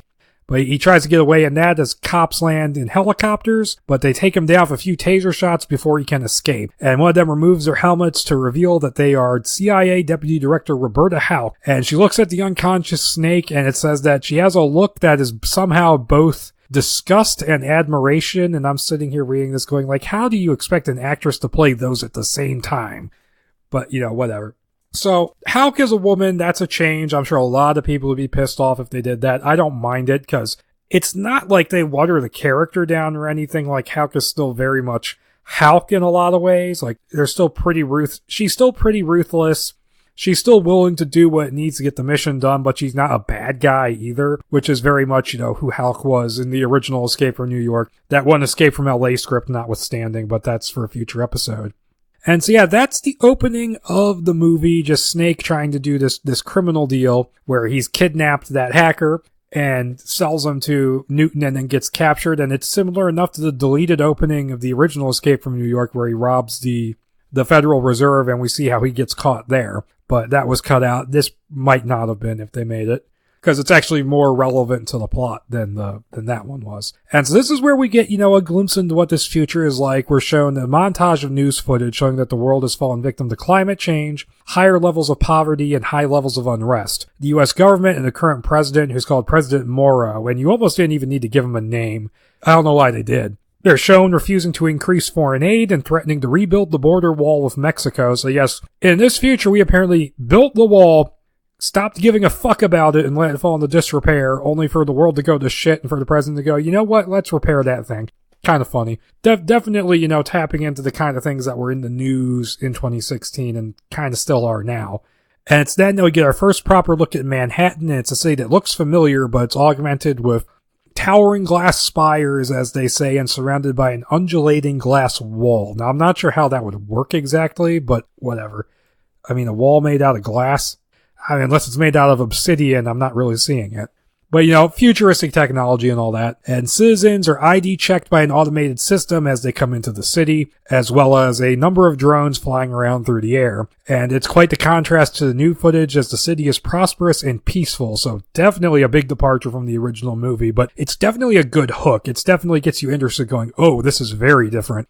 And we're also introduced to the city's intelligence operations based in a building called the Watchtower in Madison Square Park. It's mainly underground, but the above ground bit of it is a glass pyramid. So think the Louvre, kind of, I guess. And it's run by people called seers. And one such seer, who's named Andre, communicates with the AI that controls the city, and she's named April, and she's described as ethnically ambiguous when she appears in hologram form. And in tandem, they defuse a protest in the city. And this also leads us to meet police officer David Parker and his partner Maggie Riley, who catch the news that Superstorm Ellery is moving away from the city and into the Atlantic. Yes, Maggie in this version is a cop, and I actually kind of I like her in this script. I think she's a good character. There's other recycled characters that we'll get to who are completely pointless, but that's a whole different thing. And so then we get to see Hauk again. She's riding in a helicopter, and she's watching a recording of a 60 Minutes interview with Newton, where we learned that he was a billionaire. He was the heir to a $1 billion company, and he gave up all of his money to help the poor and displaced. And he's trying to he basically set up a charity institution, or like an aid institution that's going out and trying to help poor people all over the world. But he's become more and more disillusioned, and he's believed to be resorting to terrorism. And this is one of the things I like about this script, is that he's very much the villain of this. He's very much a bad guy, but they allow him to make some points when he talks. Like, whenever he talks, like, you can tell, like, there's a worthwhile point that he's making, even if he is an evil bastard. So he's an interesting character, and he's interesting in certain ways. We'll get to that later, which could be problems depending on how this would have been executed. But we'll get to that. And so she arrives at an abandoned oil platform, which is, it's a CIA black site where Snake is being held prisoner. And she explains that Archaeology allegedly hacked into the Manhattan AI and stole the keys to the city and wants to know where Newton is so she can get him back. And Snake won't talk, saying, I'm no snitch, blah, blah, blah. So she has him tortured by hosing him with freezing water and electrocuting his nuts.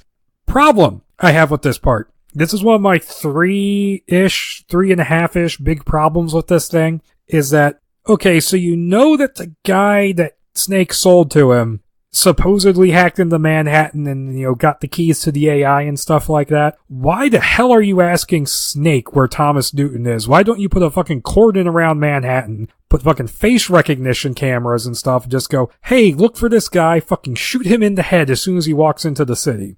There's no explanation for why they don't do that instead of, tasering Snake's nuts. So I guess, to paraphrase Kiss Kiss Bang Bang, you could just zap his chest, but I think you like looking at his Johnson. There's me going in with alternate character interpretations. And so we then see Newton, who's already in the city because they weren't looking for him there for some reason. And he's in a penthouse that's located in the New York Times building, which is it's now been like renovated and turned into private housing. And he's already hacked into April and gets her to give his armed men called Janissaries, which is a reference to the Turkish Empire, the Ottoman Empire. There was a special class of warrior called a Janissary, and Vlad Dracula's brother Radu was a Janissary. And I've said Janissary way more times than I really wanted to, and I'm going to be saying that a shitload more. Imagine having to type it 1 billion times. Gives them access to Manhattan under fake identities and service jobs. And on the roof, Hooper sets up a nuclear device called Fat Man and syncs it to Newton's heartbeat before the helicopters fly it off to, as we find out, they put it in Central Park. Hooper then leads a takeover at the Watchtower using the AI to kill off all of the Sears with nerve gas distributed by drones. And as they go into the building, they just straight up shoot down the security guards.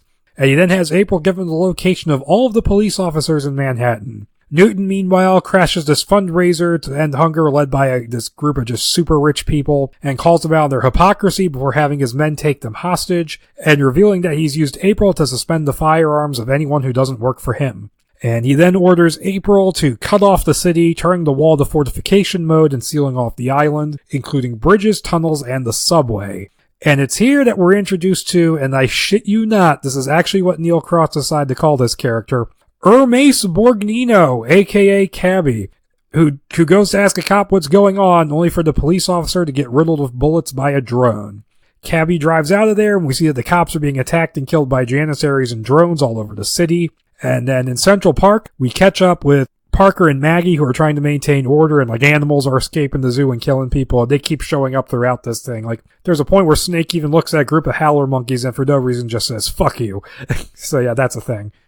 And she stops to help a girl whose mother was killed, stopping Cabby's cab and telling him to flee with the girl. And he tries to do so, and as they're driving, this is where you find out that his name was Hermes, but his wife calls him Cabby because he's a cabbie. And it's like, why did we need cabbie in this script? And eventually they get stopped by a drone that orders them to move to Central Park on foot or be sanctioned, which we see means death when we see a drone just shoot down somebody who refuses. And so finally we're shown a drone destroying the Statue of Liberty. Leaving a smoking ruin in its place. Okay, this whole takeover of Manhattan thing, really, really cool. I think it goes on a little too long, and Cabby does jack shit for the rest of this script. Basically the entire population of Manhattan gets gathered into Central Park, and we occasionally cut to Central Park and see those people, and 2 or 3 times we do that, Cabby and the little girl, we find out her name is Amelia, they're sitting there with the crowd going, ooh, ah, and that's it. You don't need Cabby in this thing. You could shave 5 pages off this 136-page script just getting rid of all the references to him. It's just a silly fanboy reference to the original that the script just doesn't really need. There's no point to it. And so just as Hal finishes torturing Snake, she gets word about the events taking place in Manhattan and hurries back to D.C., where the president and his advisors watch a recorded message from Newton, who beheads the CEO who was at the fundraiser earlier. And when I say behead, he very brutally hacks his head off with a machete, and it takes a while. And he demands that the U.S. forces be withdrawn worldwide, that U.S. borders be opened up to refugees, and that things like food, medicine, and education be distributed equally. He also says if they kill him, the bomb will go off and destroy Manhattan. And the president is not happy about the lack of options, but Hal, speaks up with one idea. And we cut back to the oil platform where she's talking to Snake, and they inject the explosive into his neck so they don't trick that into happening. He's offered a chance to take it out in exchange for capturing Thomas Newton alive. And Hal outfits Snake with weapons and a special wingsuit, saying he's supposed to be dropped in from very high up. And by the way, we are 40 pages into this thing now. I went through that pretty quickly. You could have gotten through that setup quite a bit faster.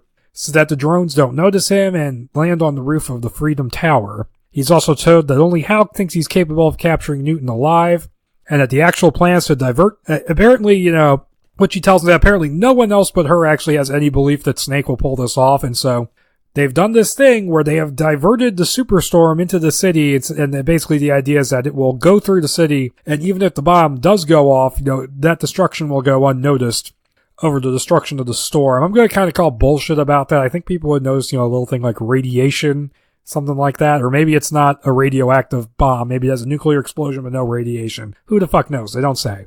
There's also basically he says he has 11 hours to go in or something like that. It's like 11 hours, 6 hours, something like that. They say different things at different times to go in and accomplish his mission. And it's a little unclear until later if the bomb is going to go off inside his head after a certain amount of time, or if he only has a certain amount of time until they can divert the storm away from the city. Kind of seems like it's the latter at this point, but later on, apparently the clock that he's on, he keeps saying I'm on a clock throughout this thing, is tied to the bomb in his head. And it's a little unclear, at least on this reading of the script. Maybe I missed a couple details this time. That's something a revision could definitely fix. And so there's a diversion sent in to act as cover, remotely piloted helicopters, which are filled with corpses dressed as a SEAL team. This succeeds in distracting Hooper and the drones, but Snake gets caught in the bad weather conditions and is forced to land off target in the water off Pier 86. And he consequently has to cut loose his wingsuit and most of his weapons, swimming away from an aquatic drone and through the head of the Statue of Liberty, now on the bottom. So yeah, Snake. So yeah, that's referencing the original poster where the head of the Statue of Liberty was in the streets of New York, which is not in the movie anywhere. But that's a case where bullshit on the poster I actually don't mind, because it's just a cool poster, and then Cloverfield referenced it. But that's Cloverfield, and that's not what this episode is about. And so Snake surfaces at Pier 86, finding that the water is full of the corpses of executed cops. He swims to shore and watches from the shadows as a car pulls up and some Janissaries exit, having brought more cops to kill, including Maggie. She notices Snake watching from the shadows as the other cops are executed, but she manages to get away with a gun and runs for Snake's position. He disarms her and then shoots the Janissaries down, and there's one that survives the bullets, and then Snake snaps his neck despite Maggie's protests, and she eventually relents and decides to help him, and they disguise themselves as Janissaries with the dead people's clothes, and they put scarves over their faces and make their way into the city. So yeah, Snake, very much a badass in this script, which I like, and Snake is still very much a fuck your authority, fuck your rules kind of guy. I'm going to do it my way. He is very Snake. They do try a little too hard with the one-liners in a few places, but Snake is still very much Snake in this, which I appreciate. So Newton retaliates for the diversion with the helicopters, sending a video to Halk of him burning some crucified men alive. Halk manages to keep all of this from the president, though, saying that she told the president that there is no communication with Manhattan. So, cheeky bitch. And she notes that Snake still has a little over 6 hours left. Snake and Maggie, they approach the New York Times building, and he sends her back to get an ambulance that was stopped a few blocks away to get started again. And meanwhile, April's chatting with Newton, telling him that the winds are getting stronger and suggesting that he raise the storm shield over Central Park. He does so, and we see Cabby and Amelia watching as this happens, and I stopped writing down all the references to Cabby at this point because it's pointless, because he has no point here. April also notes that Newton appears to be afraid, and he admits that he doesn't want to die, but accepts the possible necessity for the mission. That is kind of bullshit as it goes along, but we'll get to that. Maggie finds the ambulance and successfully gets a nearby group of Janissaries to help her push start it when the engine doesn't catch. So yeah, Maggie, cool character here. She's very much the opposite of Snake in that she's very empathetic and she believes in the law and stuff like that, so they make a good double act. Snake is casing the building when he notices that Ronnie Fiveways is among the Janissaries, and this is where they introduce this thing where apparently the Janissaries, God, I'm sick of saying that word, they take hits of some kind of drug, they're breathing it in, and I was never really sure what the deal with that was, but it starts here, and I thought it was just Ronnie doing it because he's Ronnie, but then, Janissaries are doing it throughout the script after this point. It's a very interesting thing that they're doing here. But he finds himself held at gunpoint by Kruger, one of the mercenaries from the opening, still working for Newton, who has recognized Snake, and in the opening he's not called Kruger, he's just called Rockabilly, which is strange. And it's here we learn that Snake was officially executed as a cover story for keeping him on the oil platform, and so we get the, thought you were dead thing in this, which is kind of, it's okay as far as references to the original movie go. There's a really, really clunky and stupid one later on where it's oh god, why did you do that? But we'll get to that. Ooh, that guy who complained about spoilers in the Gambit episode is gonna hate me now. And so Ronnie gets a call from Kruger saying he's found Pliskin outside, but when he heads out there, he finds Snake has already killed him off camera and impaled him up on a spike. I think that's what it said, at least.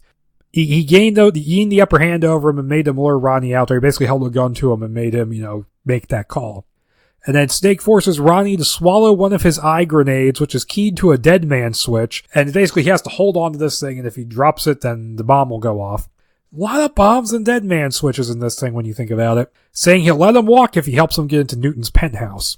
And so, meanwhile, Maggie is getting help from a group of Somali Janissaries who say they're working with Newton because he promised to help their families, and this rattles her because she was viewing them as just the bad guys, and really they have their own motivations for doing things. I like that little things like this are in the script, because Snake wouldn't give a shit, but Maggie does, and not only does it show the difference between their characters, but it gives you some insight into the bad guys as well.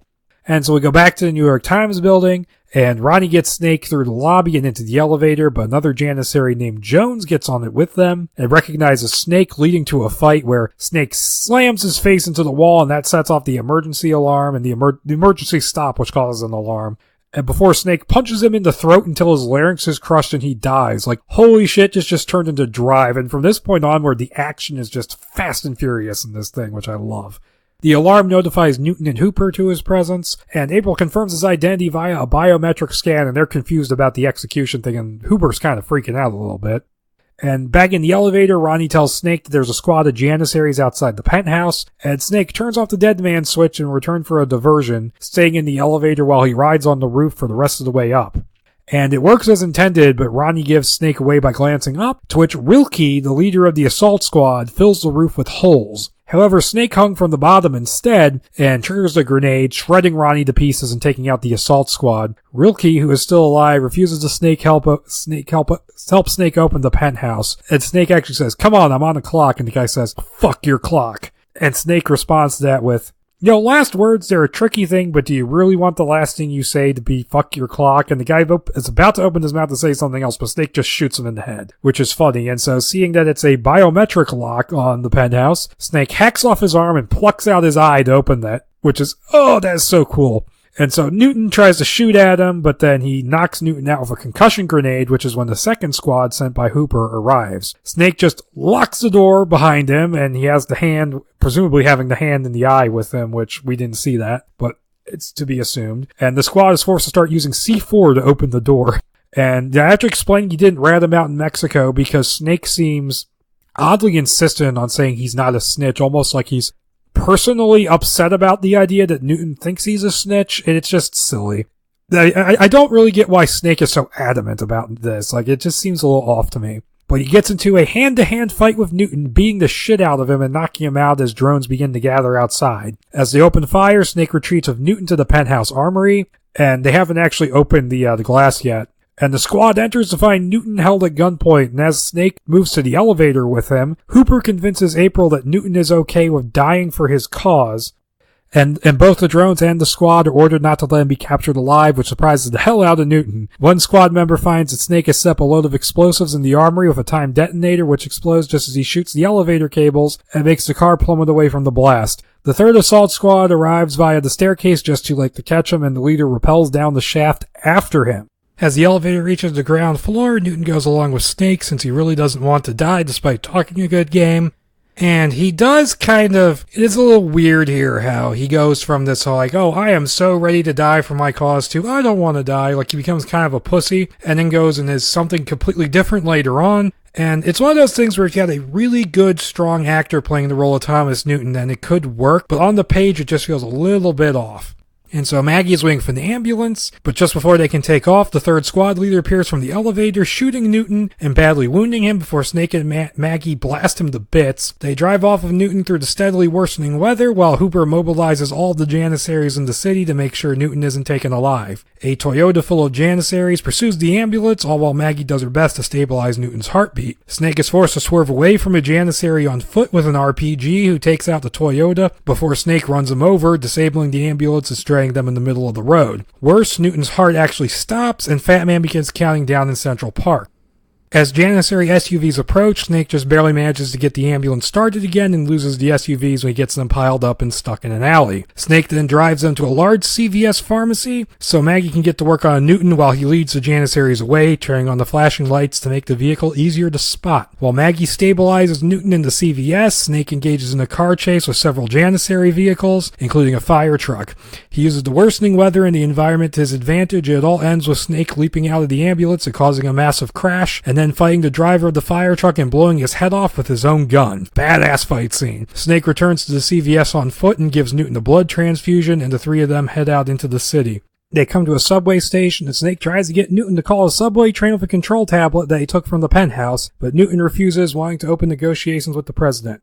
Okay, and so Snake resorts to torturing Newton by beating his bullet wounds. It is here that they learn about the bomb in Snake's head. And this is where they say, oh, he's only got so many hours before it blows up, when it seemed like it was more about the storm before then, but whatever. And Maggie doesn't take to Snake's methods, and she knocks him out with the butt of her rifle and hands the control tablet to Newton, willing to start up negotiations. He summons a train, tells April to reauthorize Maggie, and they leave Snake behind and tied up. Newton gets a hold of the president, who refuses to acknowledge Snake, if he even knows about him in the first place, which isn't clear. Because it seems like she mentions him when she's in the White House Situation Room earlier in front of the president, but the president here, it almost seems like he legitimately doesn't know who Snake is, or else he's just putting on a really good act. That's a little unclear as well. And he refuses to discuss terms and cuts the feed, saying that he is perfectly willing to sacrifice all the people in Manhattan just not to have to give up anything and to keep the status quo going. And so that enrages Newton, and meanwhile Snake cuts his bonds with a piece of broken glass and finds a motorcycle on the street, which he drives down into the subway and onto the tracks in pursuit of the train, jumping aboard the back end of it in a death-defying stunt. That was cool.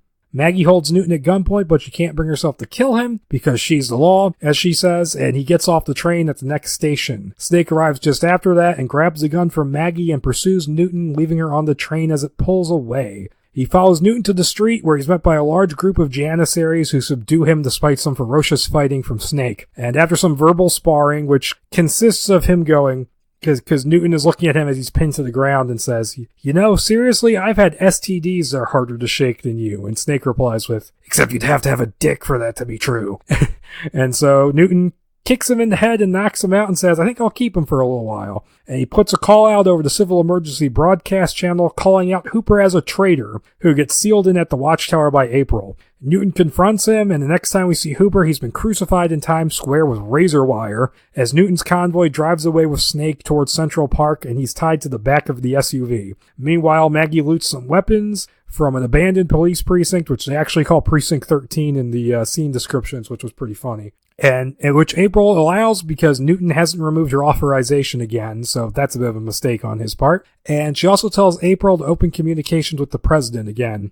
And her call gets intercepted by Hauck, who comes up with a plan telling Maggie about Hooper's situation in Times Square and says he's the brain behind the heartbeat device, that he could be the only one able to deactivate it. And that's the one reference to the original of this that just grinds my gears. Because, yeah, Cabby is pointless, but it's nowhere near as stupid as going like, oh, this character, he's the brain, wink, wink, nudge, nudge. That was just, ugh.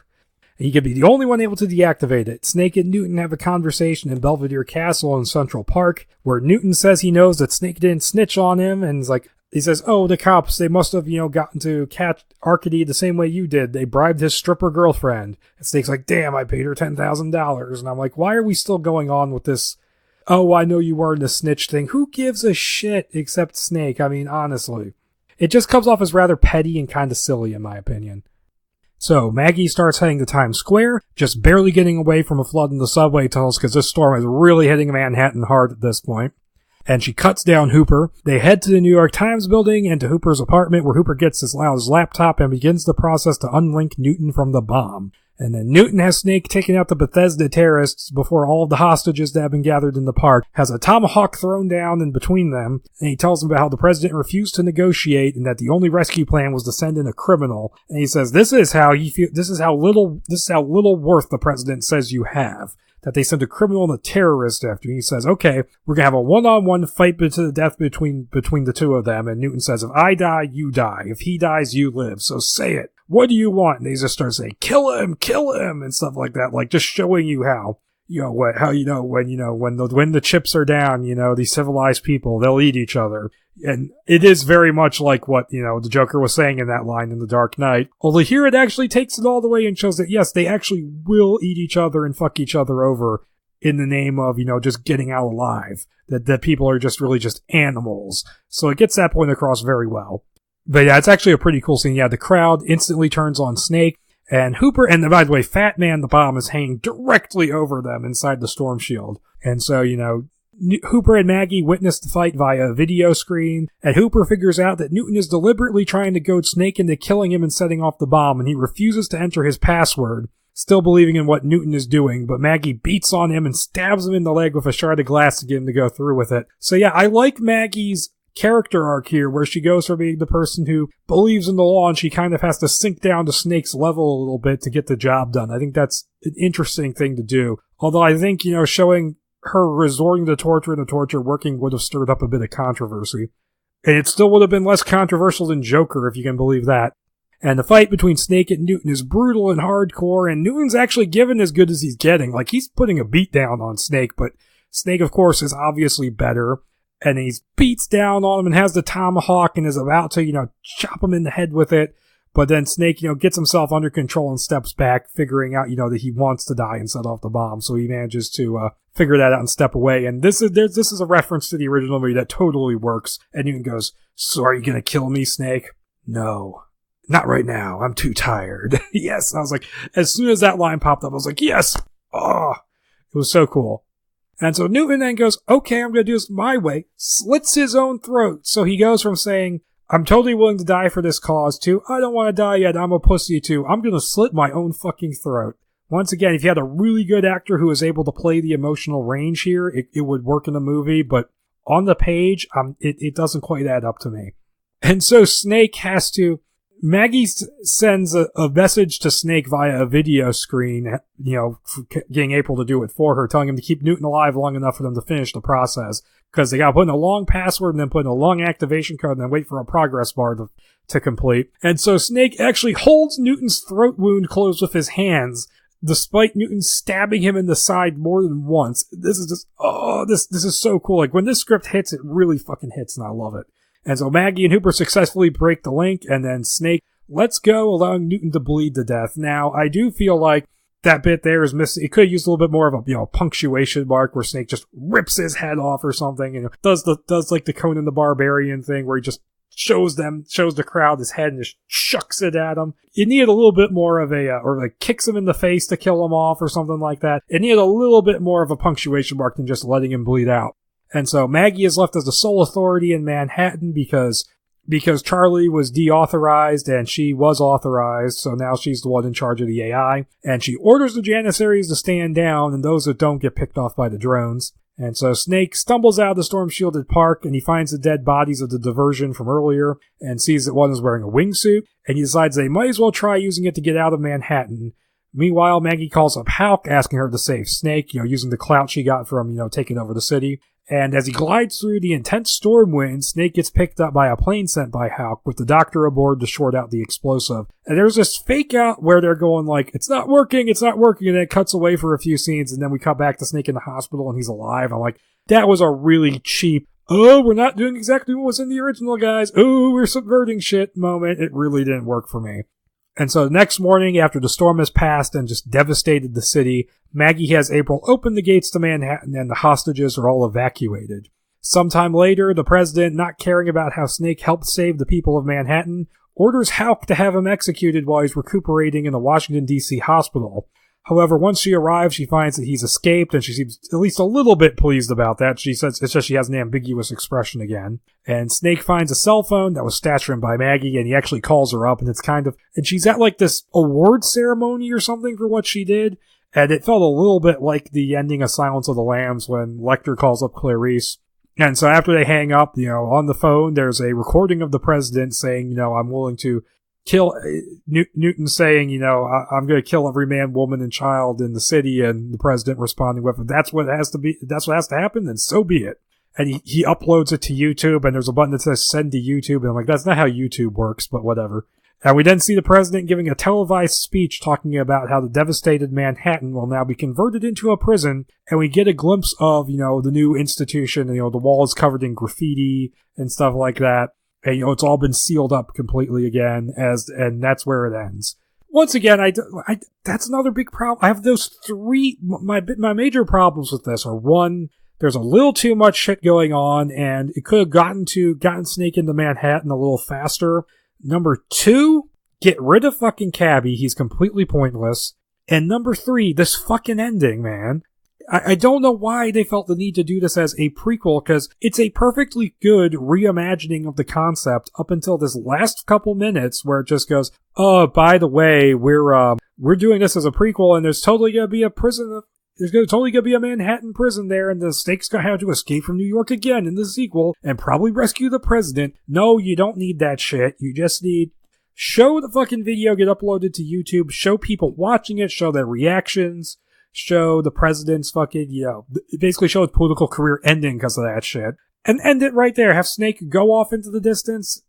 We can do Escape from wherever the fuck after this. We don't need to set up Manhattan as a prison at the end. If you're gonna reimagine it. Don't just backpedal at the last second. It's just kind of dumb.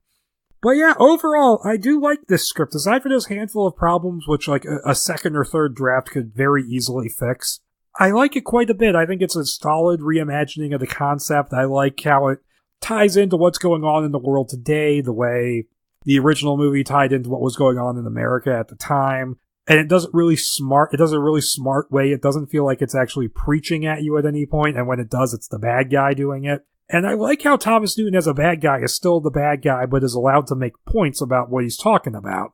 I think that's a really smart way to write this kind of character. I do think that this would have been kind of controversial if it came out. Like I said, it still wouldn't have been as controversial as Joker, because that movie just had all the dumb controversies attached to it. But I can imagine a script where the good guy is a self-reliant, very much, the man's man, who does everything, who's only out for himself, he's out for his own self-interest. He's basically the hero of the piece. And the bad guy is the social revolutionary who wants to change the world for the better, and he's resorting to terrorism to do it. And he's talking about things that are actually going on in the world right now. They've just gotten worse in the future.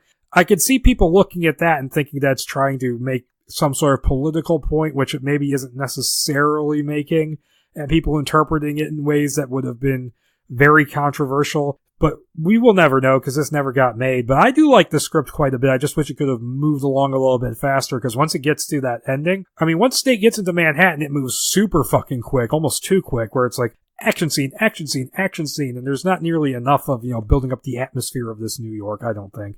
Trim down the takeover of Manhattan, cut out Cabby, trim down some things here and there, and it would be a better movie. And I'm sure they would have instituted certain changes if they would have gone ahead with it. But it didn't go ahead with it. It was written in 2016, and sometime in, let me actually check the month, March 2017, Robert Rodriguez was confirmed to direct the movie, and later that year, in December, John Carpenter approved the script, and I can see why, having read it. And then a whole year passed with no news whatsoever, and Robert Rodriguez neither confirmed nor denied that he was still directing in December 2018, and he had already moved on to Alita anyways. And then in February of 2019, I guess it was just off already, and Lee Winnell was hired to write the script and maybe possibly direct it mere days after he got the job to do The Invisible Man. And I'm wondering if maybe the Disney sale maybe gave them cold feet on doing this version, which would have been pretty expensive. I don't know. Or maybe just because Rodriguez decided to go do Alita, that threw the plans out of whack. And I'm glad we got Alita, because that was a film I wasn't expecting a lot from, but ended up really enjoying.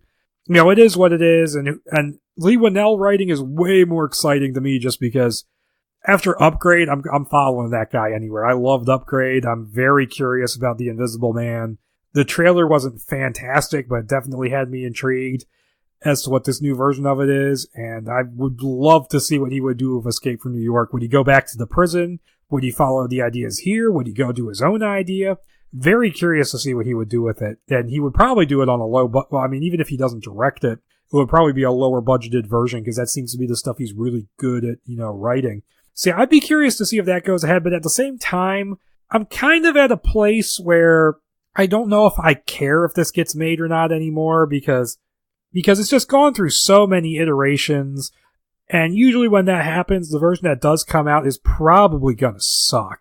Who knows? I mean, I'm cautiously optimistic if the Lee Winnell version goes far, but if even that gets canceled and someone else gets brought onto it, then I'll really be pessimistic. But yeah, overall, these scripts were very, very good. I did enjoy reading them, and this was a fun episode to do. And I guess that's about it. You know, if you enjoyed this show, check out those social media pages I mentioned at the beginning. And until next time, bye.